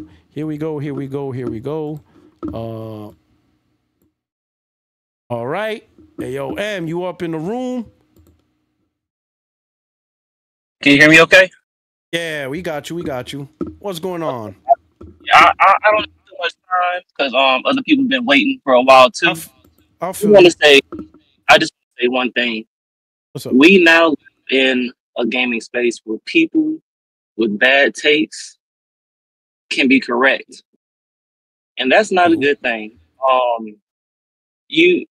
think you had a tweet with the broken clock. Nah, but here's the thing, bro. When people are saying that it's 25 o'clock, they should never be correct. But it's 25 here o'clock. we are. 25 o'clock. Here we are.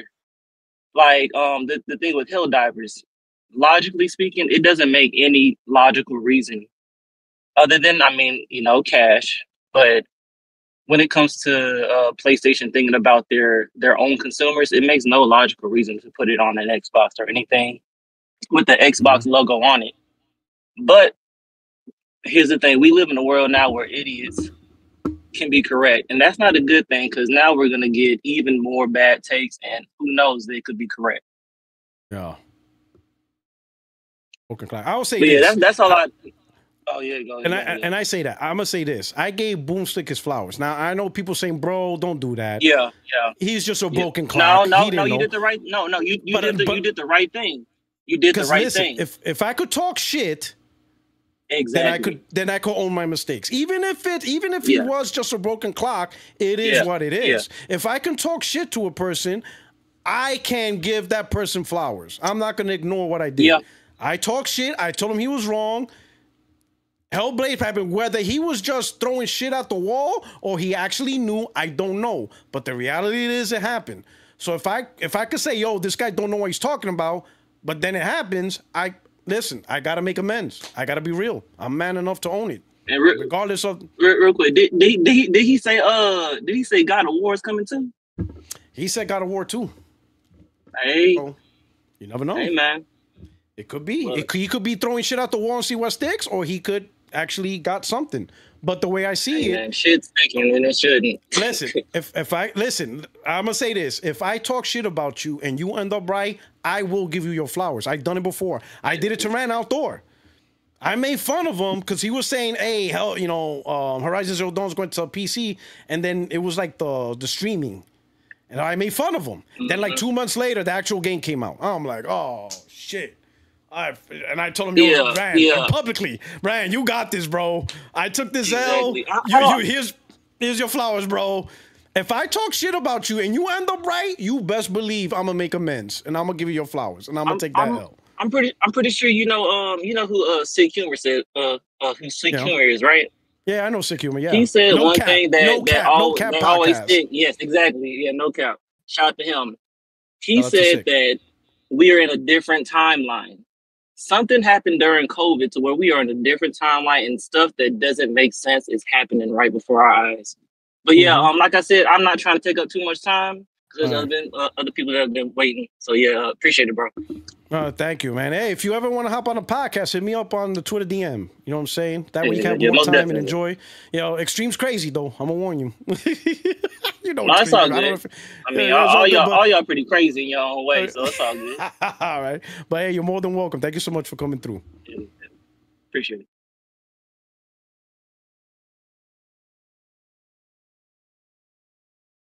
All right. Hey, who's next on the chopping block? Oh, right. Yeah, Omni. And then who's after you, John? I'm after. You're after O. You're after Omni and then John. All right, got you. All right. Got you. I got the order. All right. Okay. All right. Oh, what happened to O? What happened to O? Where did O go? Oh, come back. Hold up. I gotta wait till O jumps on. All right, cool. O's back. All right. Let me just. All right, O, okay. Why is O being bumped off?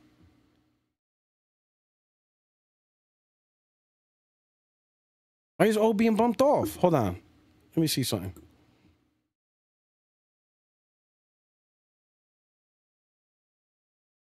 Yeah, he just came back. I don't know where he went. Yeah. So when I dragged him, it automatically bumped him off. Like, I don't understand. Hold on. Hey, yo, I keep dragging you and like you getting bumped out. Yeah, I don't know. Maybe it's because I'm on my PlayStation. Let me try again. All right. In fact, this is what I want you to do. You could now just temporarily. You can now try to jump in the live yourself. Just click on the live here. Just do it yourself right now. All right. Okay, that'll work. You got it? Oh, you can hear me? Hello? Oh? Yeah. Oh, you hear me now? Yes, I can hear you. All right, cool. Okay, so that's what. All right, cool. We got you. All right. Sorry about the cool. extra step y'all have to take. No, not a problem. Not a problem. I'm glad you're here. I'm glad you're here. All right. Oh, what's going on, man? So I see the PlayStation symbol. So it's clear you on that PS5. PS5 Pro. You already know. All right. So I'm gonna give you a warning. I don't know if you know. Try not to curse. We're gonna keep it PG. The reason why Sony's term of service is garbage. And anybody could report you. Like literally, even here live on the air, somebody could report you for bad language. So try not to curse. That's why I don't do anything on the. They're just crappy, all right? So I'm gonna keep it chill. Yeah. I'm gonna keep my language chill because I don't want you to, get in any. I've heard you say this a few times, and yeah, be careful, man. It's crazy. I understand you wanting to protect yourself and just be cautious in general, but it's like. Yeah. I don't know, man. Me and the homies talk crazy all the time, but yeah. No. As long as you're with your homies, you're cool. But now you're in a public forum. Everybody's seeing you. You don't know who's watching you now, right? So anyway, what's up? What's going on? So what should we call you? Oh, I see. Oh, what you want to be known as? Omni. What's up, Omni? All right, and you on that PS5. All right. So what you want to talk about, Omni? All right. Well, two things. Well, first thing. We spent a lot of time, and you'll forgive me if I'm a little nervous. It's my first time talking to you. Been listening to you for a long while. Salute to you. Listen, brother, man. We're family here. Welcome to the household. Here, crack a beer, or will you prefer her some Hennessy? Well, what's your favorite beverage? Yeah. No, I already got the bowl packed. Bowl packed. Oh, hell. California, man. California. That's it. So we spent a lot of time talking about how Xbox no longer competition. They're out of here. They're done. Hell, they're even transitioning to a PC now. Yeah, true. If we truly believe that, are we sure the way we feel today isn't a lot of just like muscle memory? Just like from all the years of us fighting with Xbox, and then we see our game go over there. If they're truly transitioning to a PC, if they're really up out of here, if they're no longer competition, then why wait for that transition to fully happen? Why not just give them the live service banger that you have on hand already? I did a little math while I was in the waiting room. We know, what was it, 12 million in 3 months? Let's presume, for the sake of argument, that that's up around 15. Since it's been, extra time and whatnot. Constantly on the top 20, MPD, all that.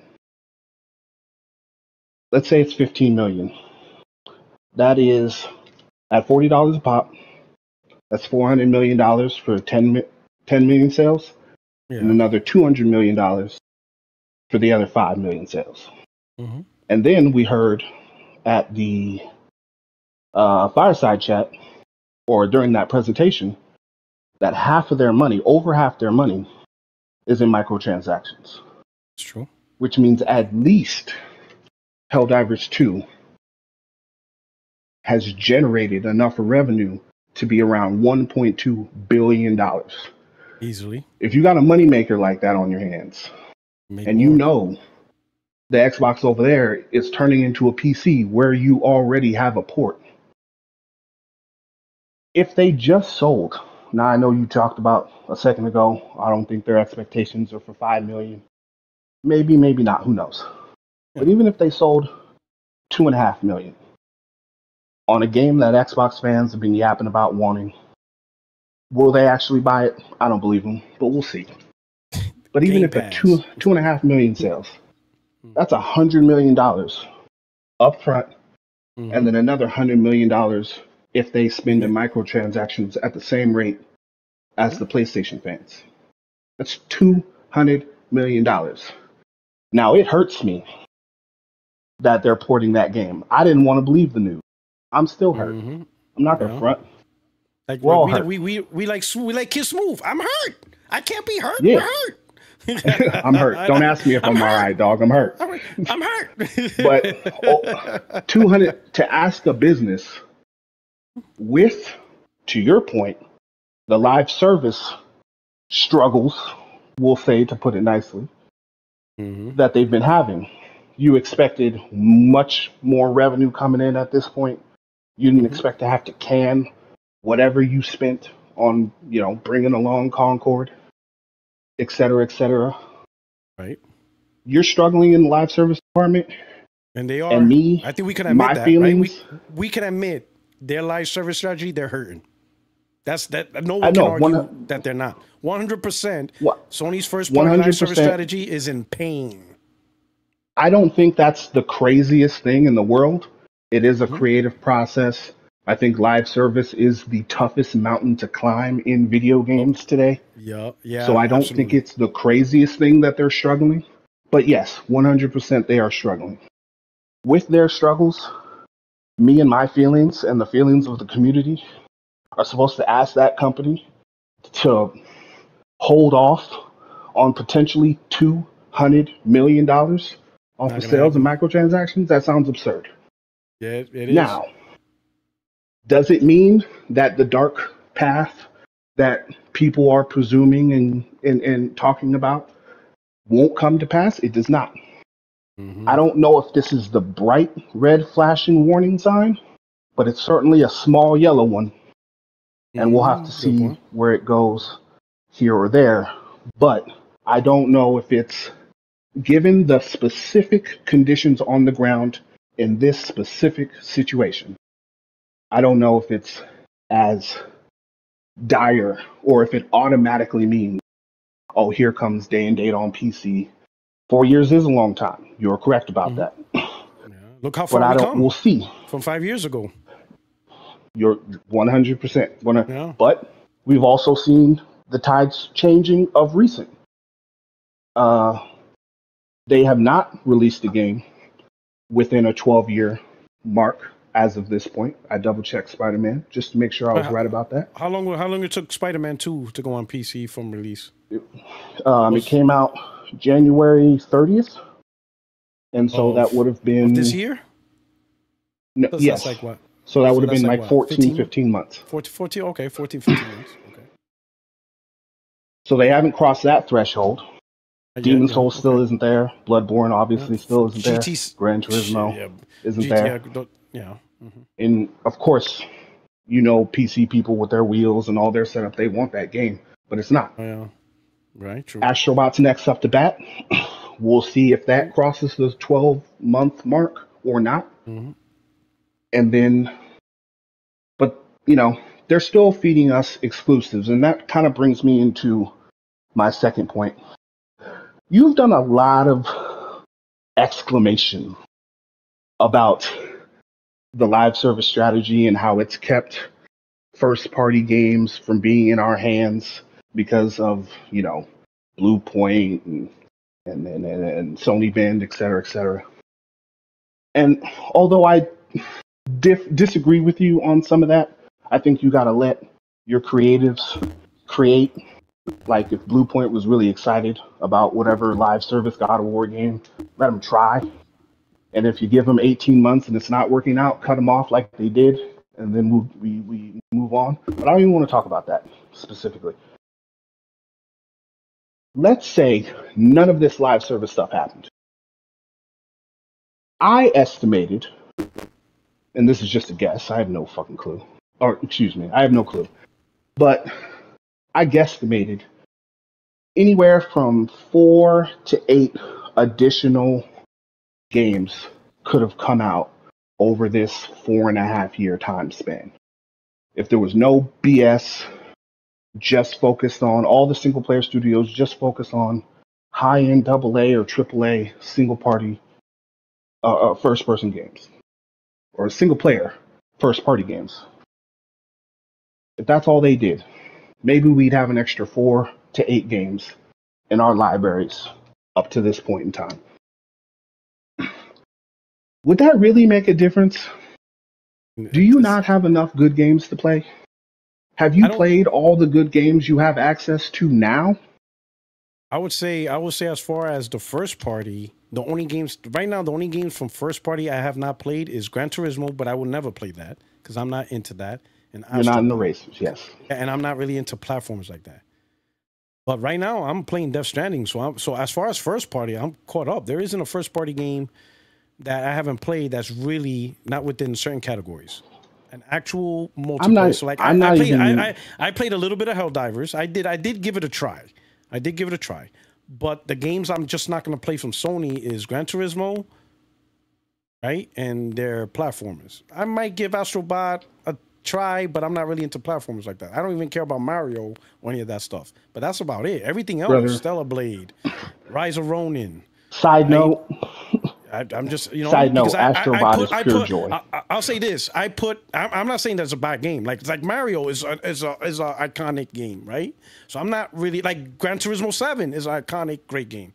It's just not my preferred genre. That's it. I'm not saying it's a bad game. Sure. It's just not a genre. No, of course not. But on PlayStation, I always prioritize their first party and exclusives over the third party. I will put a third party game. There's only certain third party games that I will not put on a back burner, and I'll be honest, that's Grand Theft Auto. Everything else, yeah, you could wait. Right? I'm gonna play these first party bangers. So that's why I'm always caught up with first party, because I prioritize the first party and the first party content that they push out over the third party.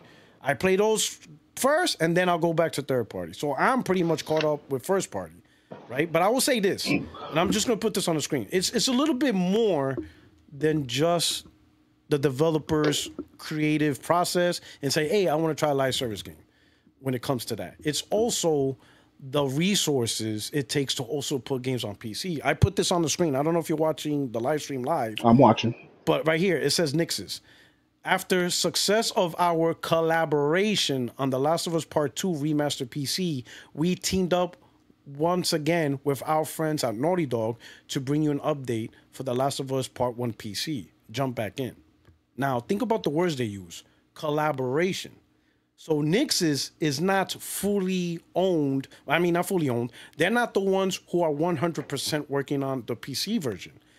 The actual developer of that game, it's a collaboration effort. So there are people in the studio, I don't know how many, but I doubt it's just one. There is a group of people that are also working on ports to PC. So now let me ask you this. If that group, who's the actual developer, in this case Naughty Dog, are working on PC, then guess what they are not doing? They are not working on a PS5 game. And that's not a benefit to us. That's not a benefit to us. We don't benefit, as us who play on PS5, we do not benefit any developer from Sony's first party studio working on a PC game. I get that it's good for the gamers on PC. It's good for the company, profits. But you and I, we get nothing out of this. If anything, it slows down the development process of the game meant for us. Because they got people working on the PC version. That means they're not working on the PS5 game. Maybe somebody is, but other people are not, and they have to wait until the crew comes back to finish up on these projects. That's so ports to PC extends the development cycle for our games on PS5. Because you can't do two things at once. So we can, that's why I said, when people say, oh, this is great for you, I'm like, no, it's not. Games being made for PC absolutely has nothing to do with the PS5 gamer. We get nothing out of this. Even the proverbial, you'll make more money for future games. Like, no, PlayStation sales on their own is enough to make more games. That extra money on PC goes straight to shareholder pockets. It's not going for future development. It's going to shareholder pockets. They just make extra change. They're keeping that change. So taking studios time to make PC ports, that takes away from time for making PS5 games. Which is why Naughty Dog, we may not get a new Naughty Dog till 2028, bro. Late 2027, 2028. Think about it. Even Neil Druckmann, and granted, people love the show, but even that hurts us. He just recently released you saw his statement that they put on Twitter? Yeah. I watched your video on it. Yeah. My man said, hey, I'm not working on season 3. I'm going to fully focus on Naughty Dog game development, which means now I'm going to, and he even said, yep, I'm going to get into the writing, directing of Intergalactic. And I'm thinking, wait a minute. You are now going to get involved in the writing and directing of Intergalactic? It's 2025. Now, I don't know if that automatically means they haven't done any of the writing or directing. They done it just something. means it does mean something, and to me it means I'm going to be hands on now rather than maybe giving my directives from afar. Yeah, but that's still positive news for us. It's and positive news. To your point, yeah, you're right. It means the game's definitely not coming out next year. Like some people that definitely, we know that. Sure. That is not a 2026 game. We could write that off. No. Write it off. That's 2026. It's 2027 the earliest. So think about it. 7 years waiting on a new Naughty Dog game. That's how we benefit. How is that a benefit for us? How we benefited from a 7-year wait? It's not a benefit for us. I would never argue that PC ports are a benefit to PlayStation console gamers. That's absurd. They try to sucker us into that. It's a sucker move. Like, hell no, we're not falling for that. The Xbox cats fall for that. We're not falling for that. PC involvement is never a benefit for a console gamer. We got nothing to do with that. Even the day and date argument would slow down development for PS5 games if they went that direction. So I'm rooting against that 100%. Absolutely. And maybe I wasn't 100% clear. I'm not even talking about Sony first-party games that you've played, if you've played all of them. I'm just talking about gaming over the last... For me, gaming's been on a hell of a run. in some general? Ways and been terrible in other ways. Yes. Like all the layoffs and the AI and the bullshit, that's terrible. But as far as the output from Horizon Zero Dawn in 2017 to Astrobot in 2014, there's been nothing but awesome games to play. I just finished Baldur's Gate 3, ran back Death Stranding 1, getting ready for the second game. Great games all over the place. That's my point. It's hard for Third me party. to emotionally, although... Yeah, industry as a whole, yes. Industry as a whole across. I mean, Clair Obscur, you're right. I haven't got time to get to Clair Obscur. That's in the pipeline. Yeah. Shout out to Extreme. I'll be honest. You're doing him wrong. Yeah. I'm doing that. I'm definitely pissing him off. I'm doing that on purpose. But Clair Obscur, Kingdom Come Deliverance, I haven't got up to a chance to get up to that. So there's some. So as far as third-party backlog, I got a third-party backlog. I do. Yeah, third party, it runs deep. Absolutely. Intellectually, I 100% understand your argument. It's just from an emotion. I can't muster the emotion to be mad about games I'm not getting when my cup overfloweth, if you feel me. So I would say present this though. I'll present this though. The biggest differentiator from one platform to another is usually the games. If Sony continues down this path of putting more games on PC, now Xbox, who knows, their output gets longer and longer, and now really the third party becomes the main thing, and to a certain point it has been the main thing, but because it takes so long for Sony first party to come out as compared to before, lose the special sauce. The special sauce. Let's say that sauce takes longer to serve, and now you're relying more and more and more on great third party. Then wouldn't PC still provide that? Like, I really don't need a PlayStation 6 then. I'm fine with PC because I'm still getting the games. I'm waiting for PlayStation games anyway. So PC's fine. Like, there's no detriment to going PC. No. If this is the way things are going. The current pace of the last 2.5 years is not sustainable. Even though I think they've offered more second and third party exclusives during the first part of this generation than they did, for example, the first part of the PS4.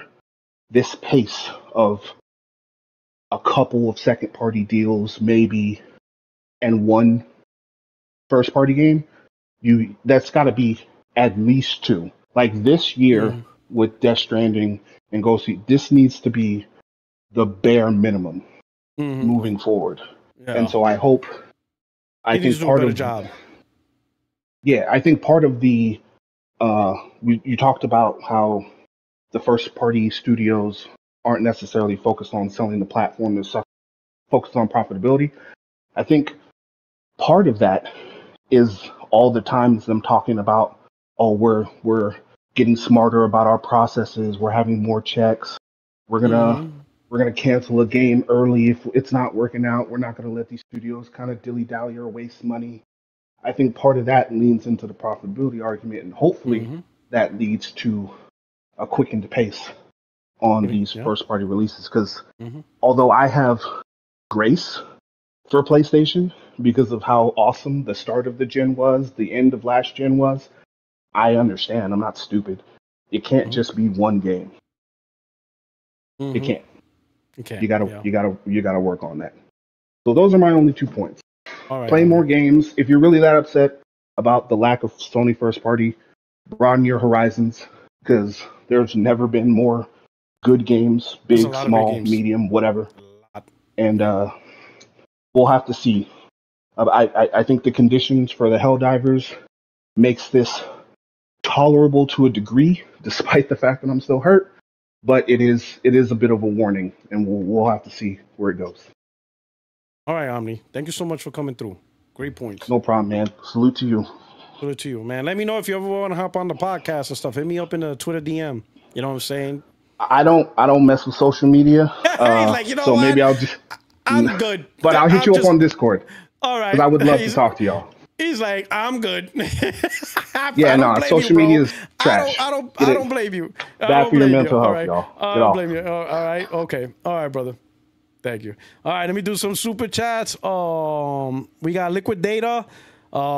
Says, regardless of what happens, I'ma still be gaming. You know what? I was a Sega dude. I was a Sega fanboy. Love Sega.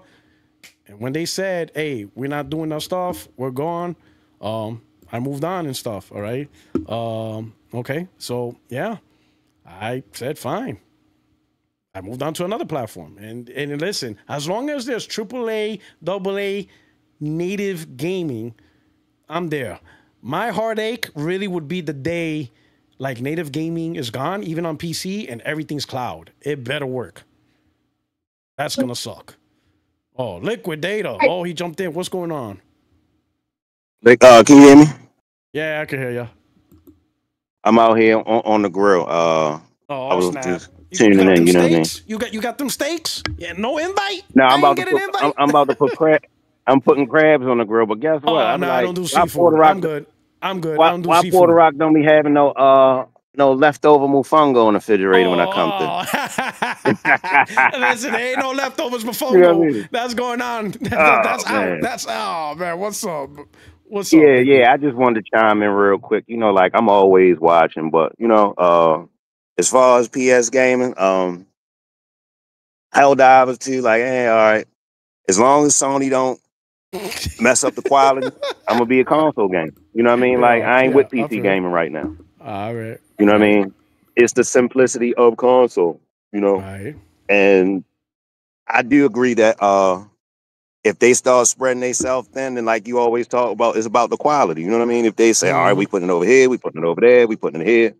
Nah, now you about to spread yourself too thin, and now things about to be like Xbox. And like, nah, we ain't doing that. So, you know what I mean? Like, I just wanted to jump in and say what's up, what's good, and all that. I know I don't show my face too much in the podcast, but I'm gonna be there on Tuesday. Oh yeah, you know it's gonna be good. You know, Stream's gonna spit some bars. He's like, Sony is dead. His fireside chat. Guess what? I thought his throat was about to start bleeding. He said, Sony is dead. DED. Dead. I love it. Oh, I can't wait for Tuesday. Indeed. Oh man, he's gonna piss off so many people. I can't wait.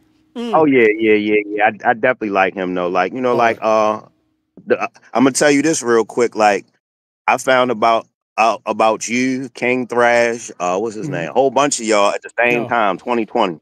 Oh, and man, I always expected that y'all kept it like y'all podcast be like in the barbershop, chopping it up. You know what I mean? And that's true, what I like about it. You know what I mean? Do it for the peoples. You always, for the peoples. Yeah.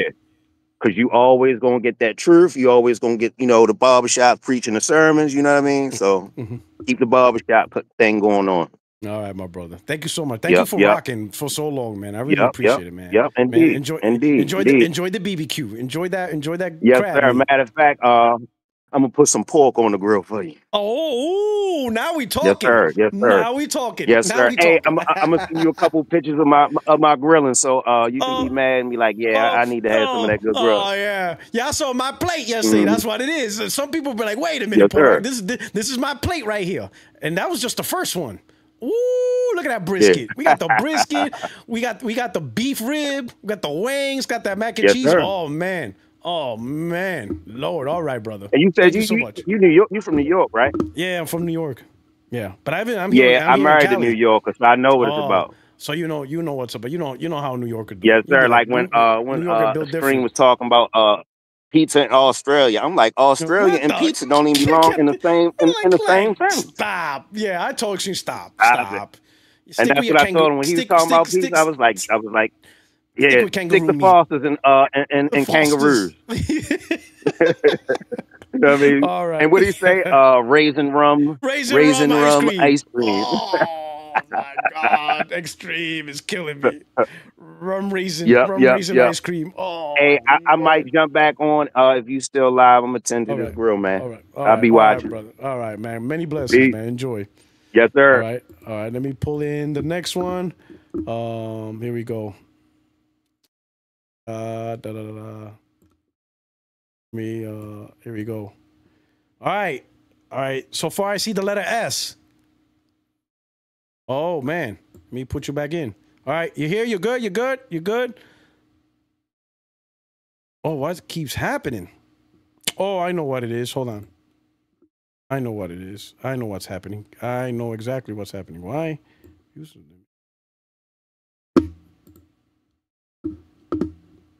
Hold up. I see what's going on. I see what's happening. Give me a second. I see what's happening. I see exactly what's happening. I don't know how this happened, but I see what's happening. Give me a second. Why? Here we go. All right, S. All right.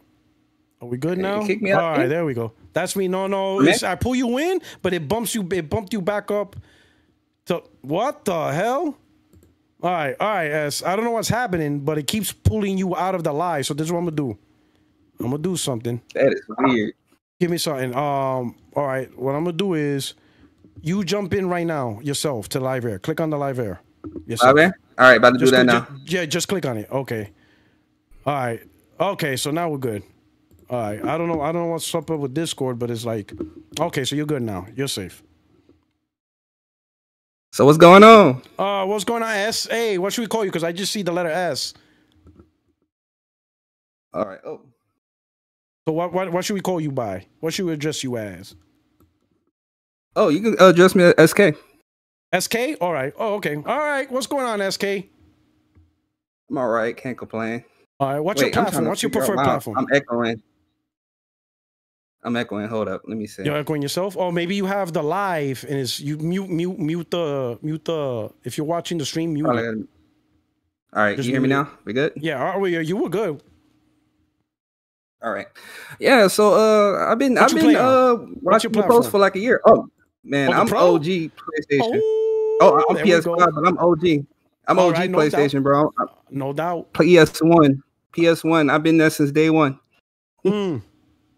Okay. And like I said, I've been on your tweets, bro. Like, I've been defending you, man. You and J Dub, man, they be trying to trash you, bro. I'm like, nah, I ain't letting that slide.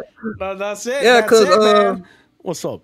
Yeah, because I'm glad you talked about backlog. Because my backlog is big. Because it's my job. Because I actually got like 3,000 games. So like, I usually get games when they come out. So, yeah. So yeah, I'm almost to the 1,000 platinum mark. Oh yeah, I'm gaming. Wait, 1,000 platinum. I'm about to get close. I'm 963. Oh shit! You not like part of a PlayStation special program or some shit? You ain't got a plaque? Not some shit. I mean, I got a YouTube play button. Okay. Oh man. I got 100K. Do you? Mm-hmm. Bro. Oh, you. I'm following you. Oh shit! I'm following you on Twitter. Oh SKTYT, that's me. Oh shit! J Dub follow me. J Dub follow me too. Yeah, I follow you too, right? Yeah, because he came on my live stream a couple of times. Yeah, I've been subscribed to you for like over a year. Oh shit! You are the man.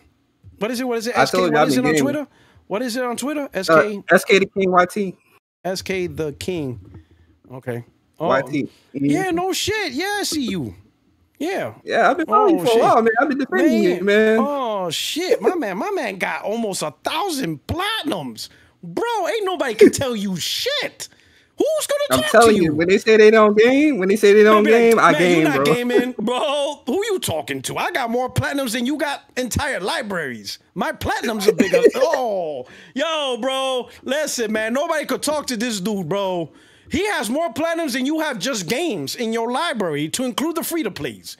Oh man, flex. Yeah, flex, my brother. Yeah, cause I've been gaming for like my backlog. That's what I say is huge, bro. Like I'm just about to I'm in the top 500 in PSN profile right now. So like 451 or something like that. I'm like, let me ask you this, man, because almost 1,000 platinums. Like it's like, listen, even beating 1,000 games, just beating it to me is like incredible. But 1,000 platinums, that means you went through those little details of you get a bronze trophy if you jump in the air and under 3 seconds you kill 5 people with a headshot using a specific rifle. That's why I can't do it, because some of the shit is like, get the hell out of here. Like how I play everything. Yeah, how is like that work to put in the work to really get that? Like how, how do you do it?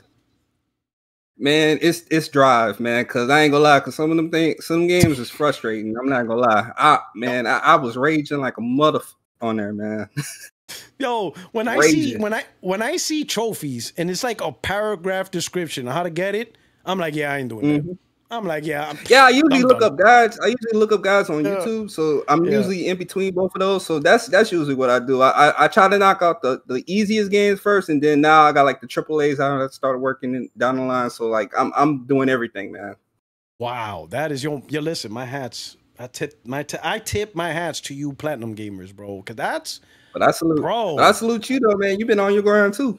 Okay, but I don't got the temperament for that. If like to me, trophies like beat this stage. Good, I'm good. That's what I'm talking about. Or kill the boss with a sword. All right, I could do that. But once you be like, do 3 backflips, drink 2 Pepsis and a lemonade, eat a whole pork with this, I'm like, no, bro. Like I don't even remember what you want me to do to get this.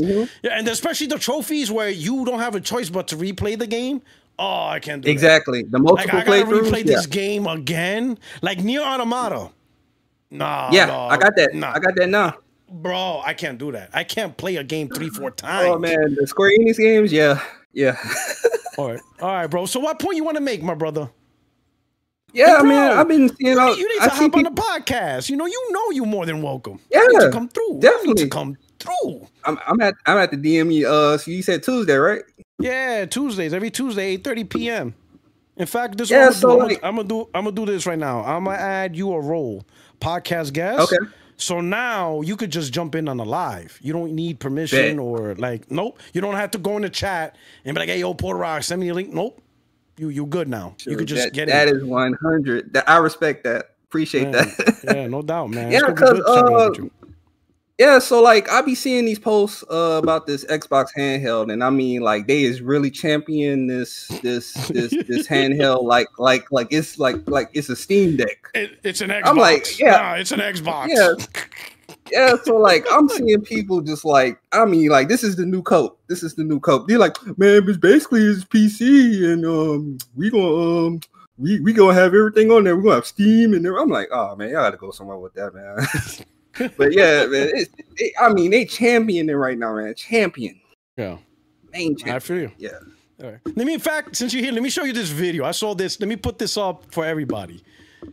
This is pretty much, at least some people, I think now the people who like Xbox are finally speaking the truth. And they're not falling for Xbox bullshit. I want everybody to listen to this. Listen to this real quick. Traditional generation of Xbox hardware, or is it going to be something else? Are they going to pivot into this? Well, it's a platform now, but we're not going to make the hardware anymore. This is an Xbox, which is silly. An Xbox is an Xbox. Anything else is just something that happens to have a web browser built into it that can stream certain Xbox games. If you're falling for the this is an Xbox things, you are exactly the kind of marketing sucker that marketing people love. It's not an Xbox. But anyway, that's another conversation. Yeah, it is video. You see Paris's face? You see his face? When he heard, oh my God. If you're the type of cat that says this is an Xbox, you're the specific marketing departments are looking for. And boy, Paris's face is like, yo, this is exactly what I was saying, man. It's just marketing, bro. You're buying a PC, man. You're just getting a PC and they're slapping their name on it, bro. You're just being a sucker. Real. You might as well just get a Steam Deck. You might as well just get a Steam Deck for all that. You know what I'm saying? Or build your, listen, when these new Xboxes come out, which is nothing but pre-built PCs, and I'm not talking about the colloquial sense, like, oh, technically your PS5 is a PC. Well, technically, my smart TV is a PC. It has a processor, a GPU. You can install apps and applications. So technically, smart TVs in the colloquial sense are PCs. The iPhone is a PC. So if you want to talk the colloquial basic language, this is a PC. It has a processor. You can install applications. You can even do work. They have their own versions of Excel and all that stuff. You can do a lot of stuff that a PC does, but we're not talking the colloquial generic definition of PC. We're talking the specific product. This is a smartphone. Your smart TV is a smart TV. We don't call those PCs, right? When we say a pre-built PC, we are talking about Alienware, Asus, Acer, Dell's, Hewlett-Packard. That's what we're talking about. That is what Microsoft's going to serve you and slap the Xbox name. Don't fall for the marketing trick. They're just going to give you pre-built PCs that you can get now. And if that's the case, just build your own PC and you'll save some money, because I guarantee them pre-built Xbox PCs, they're not going to be cheap for the hardware. You dropping some ducats. For real, like you spending over a stack. Yeah, and it's probably going to cost even more because of the name Xbox. They're going to add like $150 surcharge because they slapped the word Xbox on it on top of what it already costs. Bro. Oh my God. They're going to get this okey doke. They're going to realize, especially the ones I'm going to laugh at the most is the Xbox Series S gamers. Because them dudes were cheapos to begin with. They only paid $300 for their Xbox. They didn't even buy the Series X. So they're going to go from 300 to 1,000? Exactly. And then they're going to be Champion Game Pass right behind it too. Oh, yeah. No, they're going to, my God. It's crazy, brother, man. But yeah, it's just, it's just how it is, man. It's just the new normal, right? That's the direction they're going to go. But anything else? I'm gonna enjoy my PS5 in it. No, I was just basically wanted to talk to you because, like I said, I've been subscribed for you for a while because I was like, man, I seen your content. Like I was looking up for PlayStation, and then you came up because I'm always looking at PlayStation news and stuff. So I was like, yeah, I'm gonna join the podcast today. So that's cool. Oh man, that's cool, man. I appreciate you for having me on though. Yeah. And anytime you could jump on Tuesdays, man, you are free to welcome. Don't even worry about an invite or anything. Just come through. Especially if you see something, be like, oh hell no, I gotta push back on this. Jump in, push back. Definitely, because I'm trying to get these platinums, man. I'm trying to get this 1,000 by the end of the week. Ooh, that's gonna be crazy, man. 1,000 platinums. I know it's rough. It's rough, man. It's rough. You said by the end of the week. Lord, you are the man. If not this week, the following week, I should have it. Good for you, bro. Yeah. Good are you, man. 1,000 platinums. Wow. Yep, almost done. All right, man.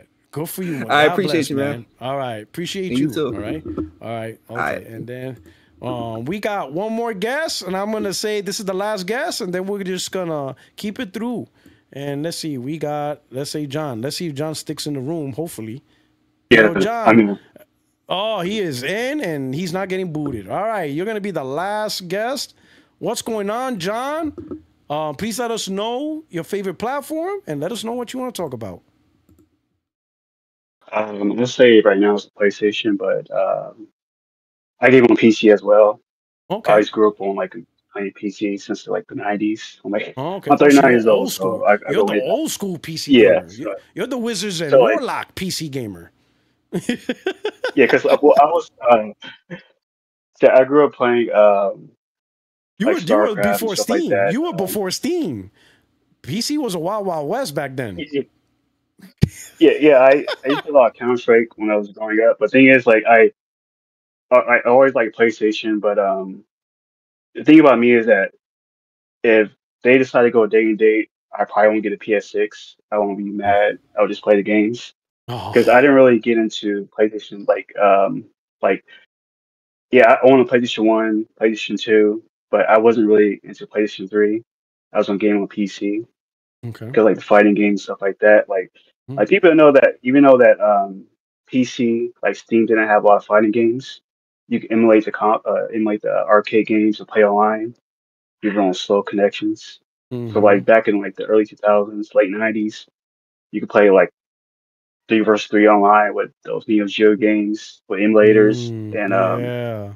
so like it was so like the thing with Helldivers is that like it doesn't bother me because knowing where Xbox is right now Mm-hmm.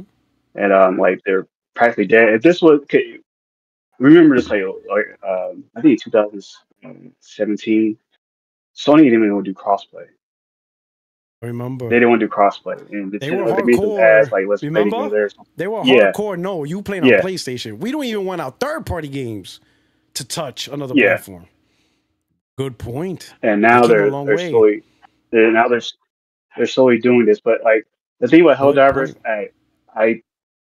I'm probably like 60% saying they're not going to do day and date for a while because I look at these Switch games they're porting to Switch. They did Lego Horizon. They doing those Hot Shots Golf. They're released on Switch, but they're not coming to Xbox. So I think they're really strategic in that sense. But they could go day and date. I don't know. But Yeah, 4 years is a now long like time, right? people are, yeah, and like this decision to port Helldivers was in the works for a long time because you can't just port overnight. Exactly. And it takes some time. They made this decision So last year. So what's stopping them from doing those the Hot Shots Golf and Horizon Lego on Xbox, but on Switch? And it's also rumored that new God of War is going to go on Switch. I think it's a smaller title. I think Jeff Grubb said that. So if that doesn't go to Xbox, so it makes you wonder like, are they doing this live service game? But the thing is, we don't actually know. We just Let me ask you this, because I don't know if Nick on Twitter, he thinks the next game, and I don't mean like he's just an opinion, right? He's just wondering. But I kind of agree with him. What if Horizon Zero Dawn is already being worked on? Because Decima works on Xbox. Because Death Stranding on Xbox is the Decima engine. A lot of people don't know that. Yeah. Like the Death Stranding version of Xbox isn't a new engine; it's Decima, so it works on Xbox. Yeah. So what if Horizon Zero Dawn is already being ported on Xbox? If the engine works, the game already maxed out on PC, right? There's no one else to sell it to. Yeah. And Nix has dev kits, so why not just put Horizon Zero Dawn on Xbox? It's not selling anymore. It's the game came out. The game is like 8 years old by now. What if Zero Dawn is already being because that won't be crazy. I think we heard like years ago that that Sony like Microsoft might doing a hybrid console or something like that, whereas like you flip it on Switch that does Xbox original console and PC, but that's what they were saying before. But so I'm thinking that Sony actually know that their next console is going to have Steam. They know, and they're just doing this now. Yeah, so like they're just doing it now. Like Sony knows I wouldn't be surprised if Horizon goes on there. Yeah, so like I knowing that, like, do they see? Well, they don't get to get games anyway because it's going to have Steam. So let's just port it right now and get that money. Before, so that's what I'm thinking. I'm thinking before these Xbox gamers jump on Steam and play Horizon, how about we sucker them and have them buy Horizon before they play the Steam version? Yeah. Crazy. And many people say, well, why are they doing this? It's like Xbox is selling bad. What people don't realize is that yes, Xbox is selling bad, but they're doing decently in America, and they could get that from the user base. Yeah. So it's like now what I find funny about all this is that a lot of PC gamers actually came into this discussion like years ago. You didn't even hear about them. Now they're all like back in the Xbox fanboys and stuff like that. And like if you talk about the sales of the PlayStation, they'll say, "Oh, PlayStation games only care about sales." Like the physical reports. Why you guys care about sales? It doesn't matter. And now when Xbox does something like the console sales are going bad, the game flops, they're saying the same thing. We'll care about sales. You don't care about sales. But what happens when the game does well? They talk about it. They brag They about it. talk about sales. Now They talk about PC the sales. gamers, They talk about the PC and sales. PC gamers are jumping in too. Yeah, PC gamers do the same thing. Now, like I'm not sure if you know this now, but the NPD Circana, they're going to start doing Steam results by itself, and that takes place this month, I think. So that's going to be new. They're going to pay attention to more. So, yeah, people are saying like, well, exclusives don't sell consoles. And people only care about Madden, NBA, 2K, and stuff Such like liars. that. Yeah. It's see what people know is that NBA 2K is like top of the charts in NPD, but that's only in America.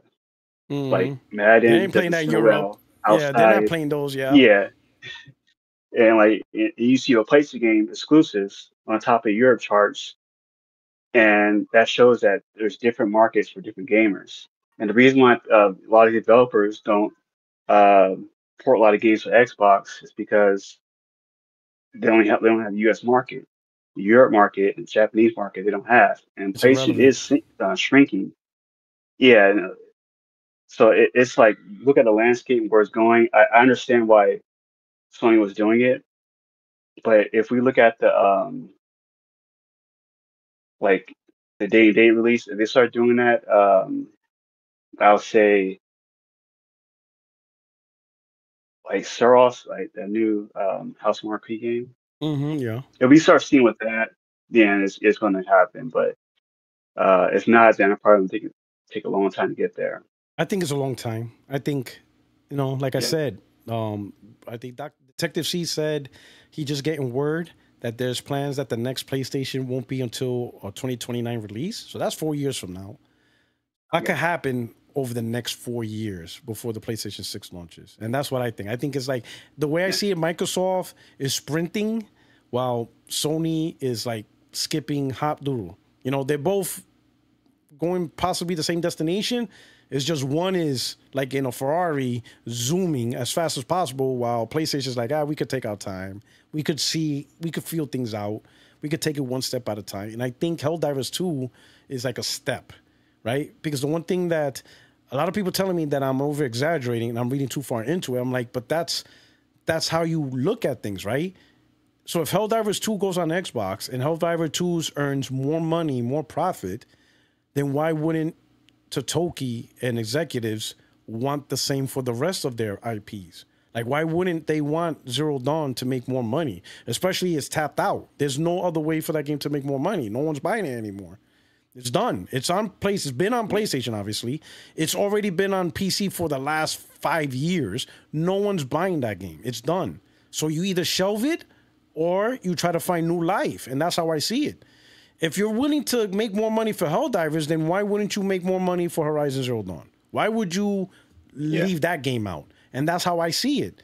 So if you're going to do it for Helldivers, then you might as well do it for Horizon Zero Dawn, Spider-Man Remaster, God of War 2018, Days Gone.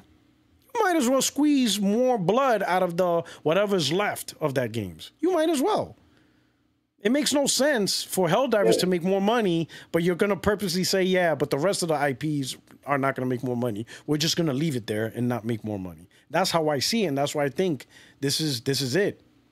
They're just going to see Helldivers and going to be like, oh, snap, we can make more money. Because even then, with Helldivers going on Xbox, nothing's going to happen. It's not like you're going to see a dramatic drop in console sales. People are not going to unsubscribe from PlayStation. You're just not going to see like a revolt. You're just not. Nothing's going to happen.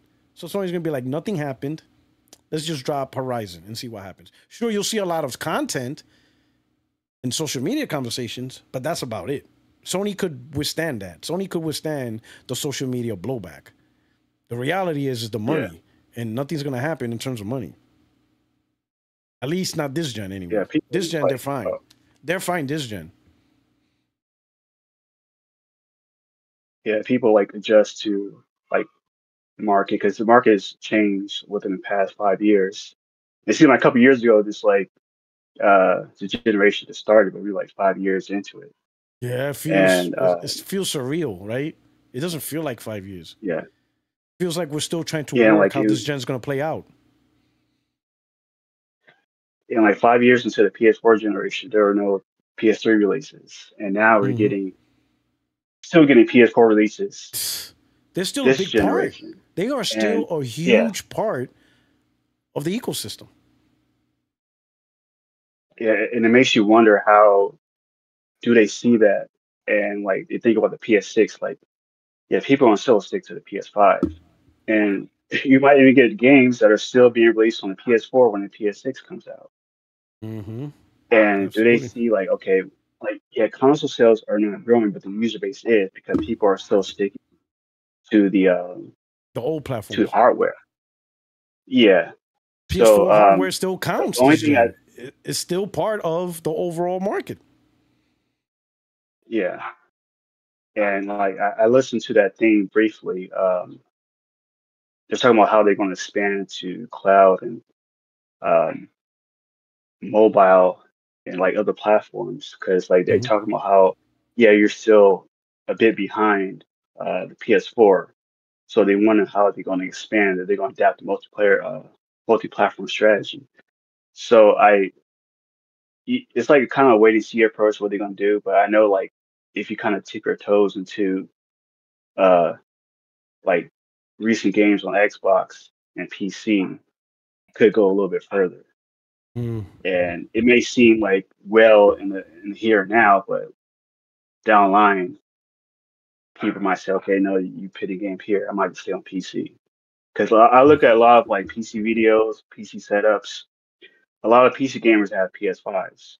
And what's going to stop them from saying like, I don't need the PS5 or the PlayStation 6. Out of the way, It's just it's a cost that you could put towards your PC for better hardware, more RAM, better CPU. You know, if a PlayStation 6 is $700, you can put that $700 towards your PC that you have for something. Yeah, I got an Xbox. My first console last generation was the Xbox because like I'm a fighting game player.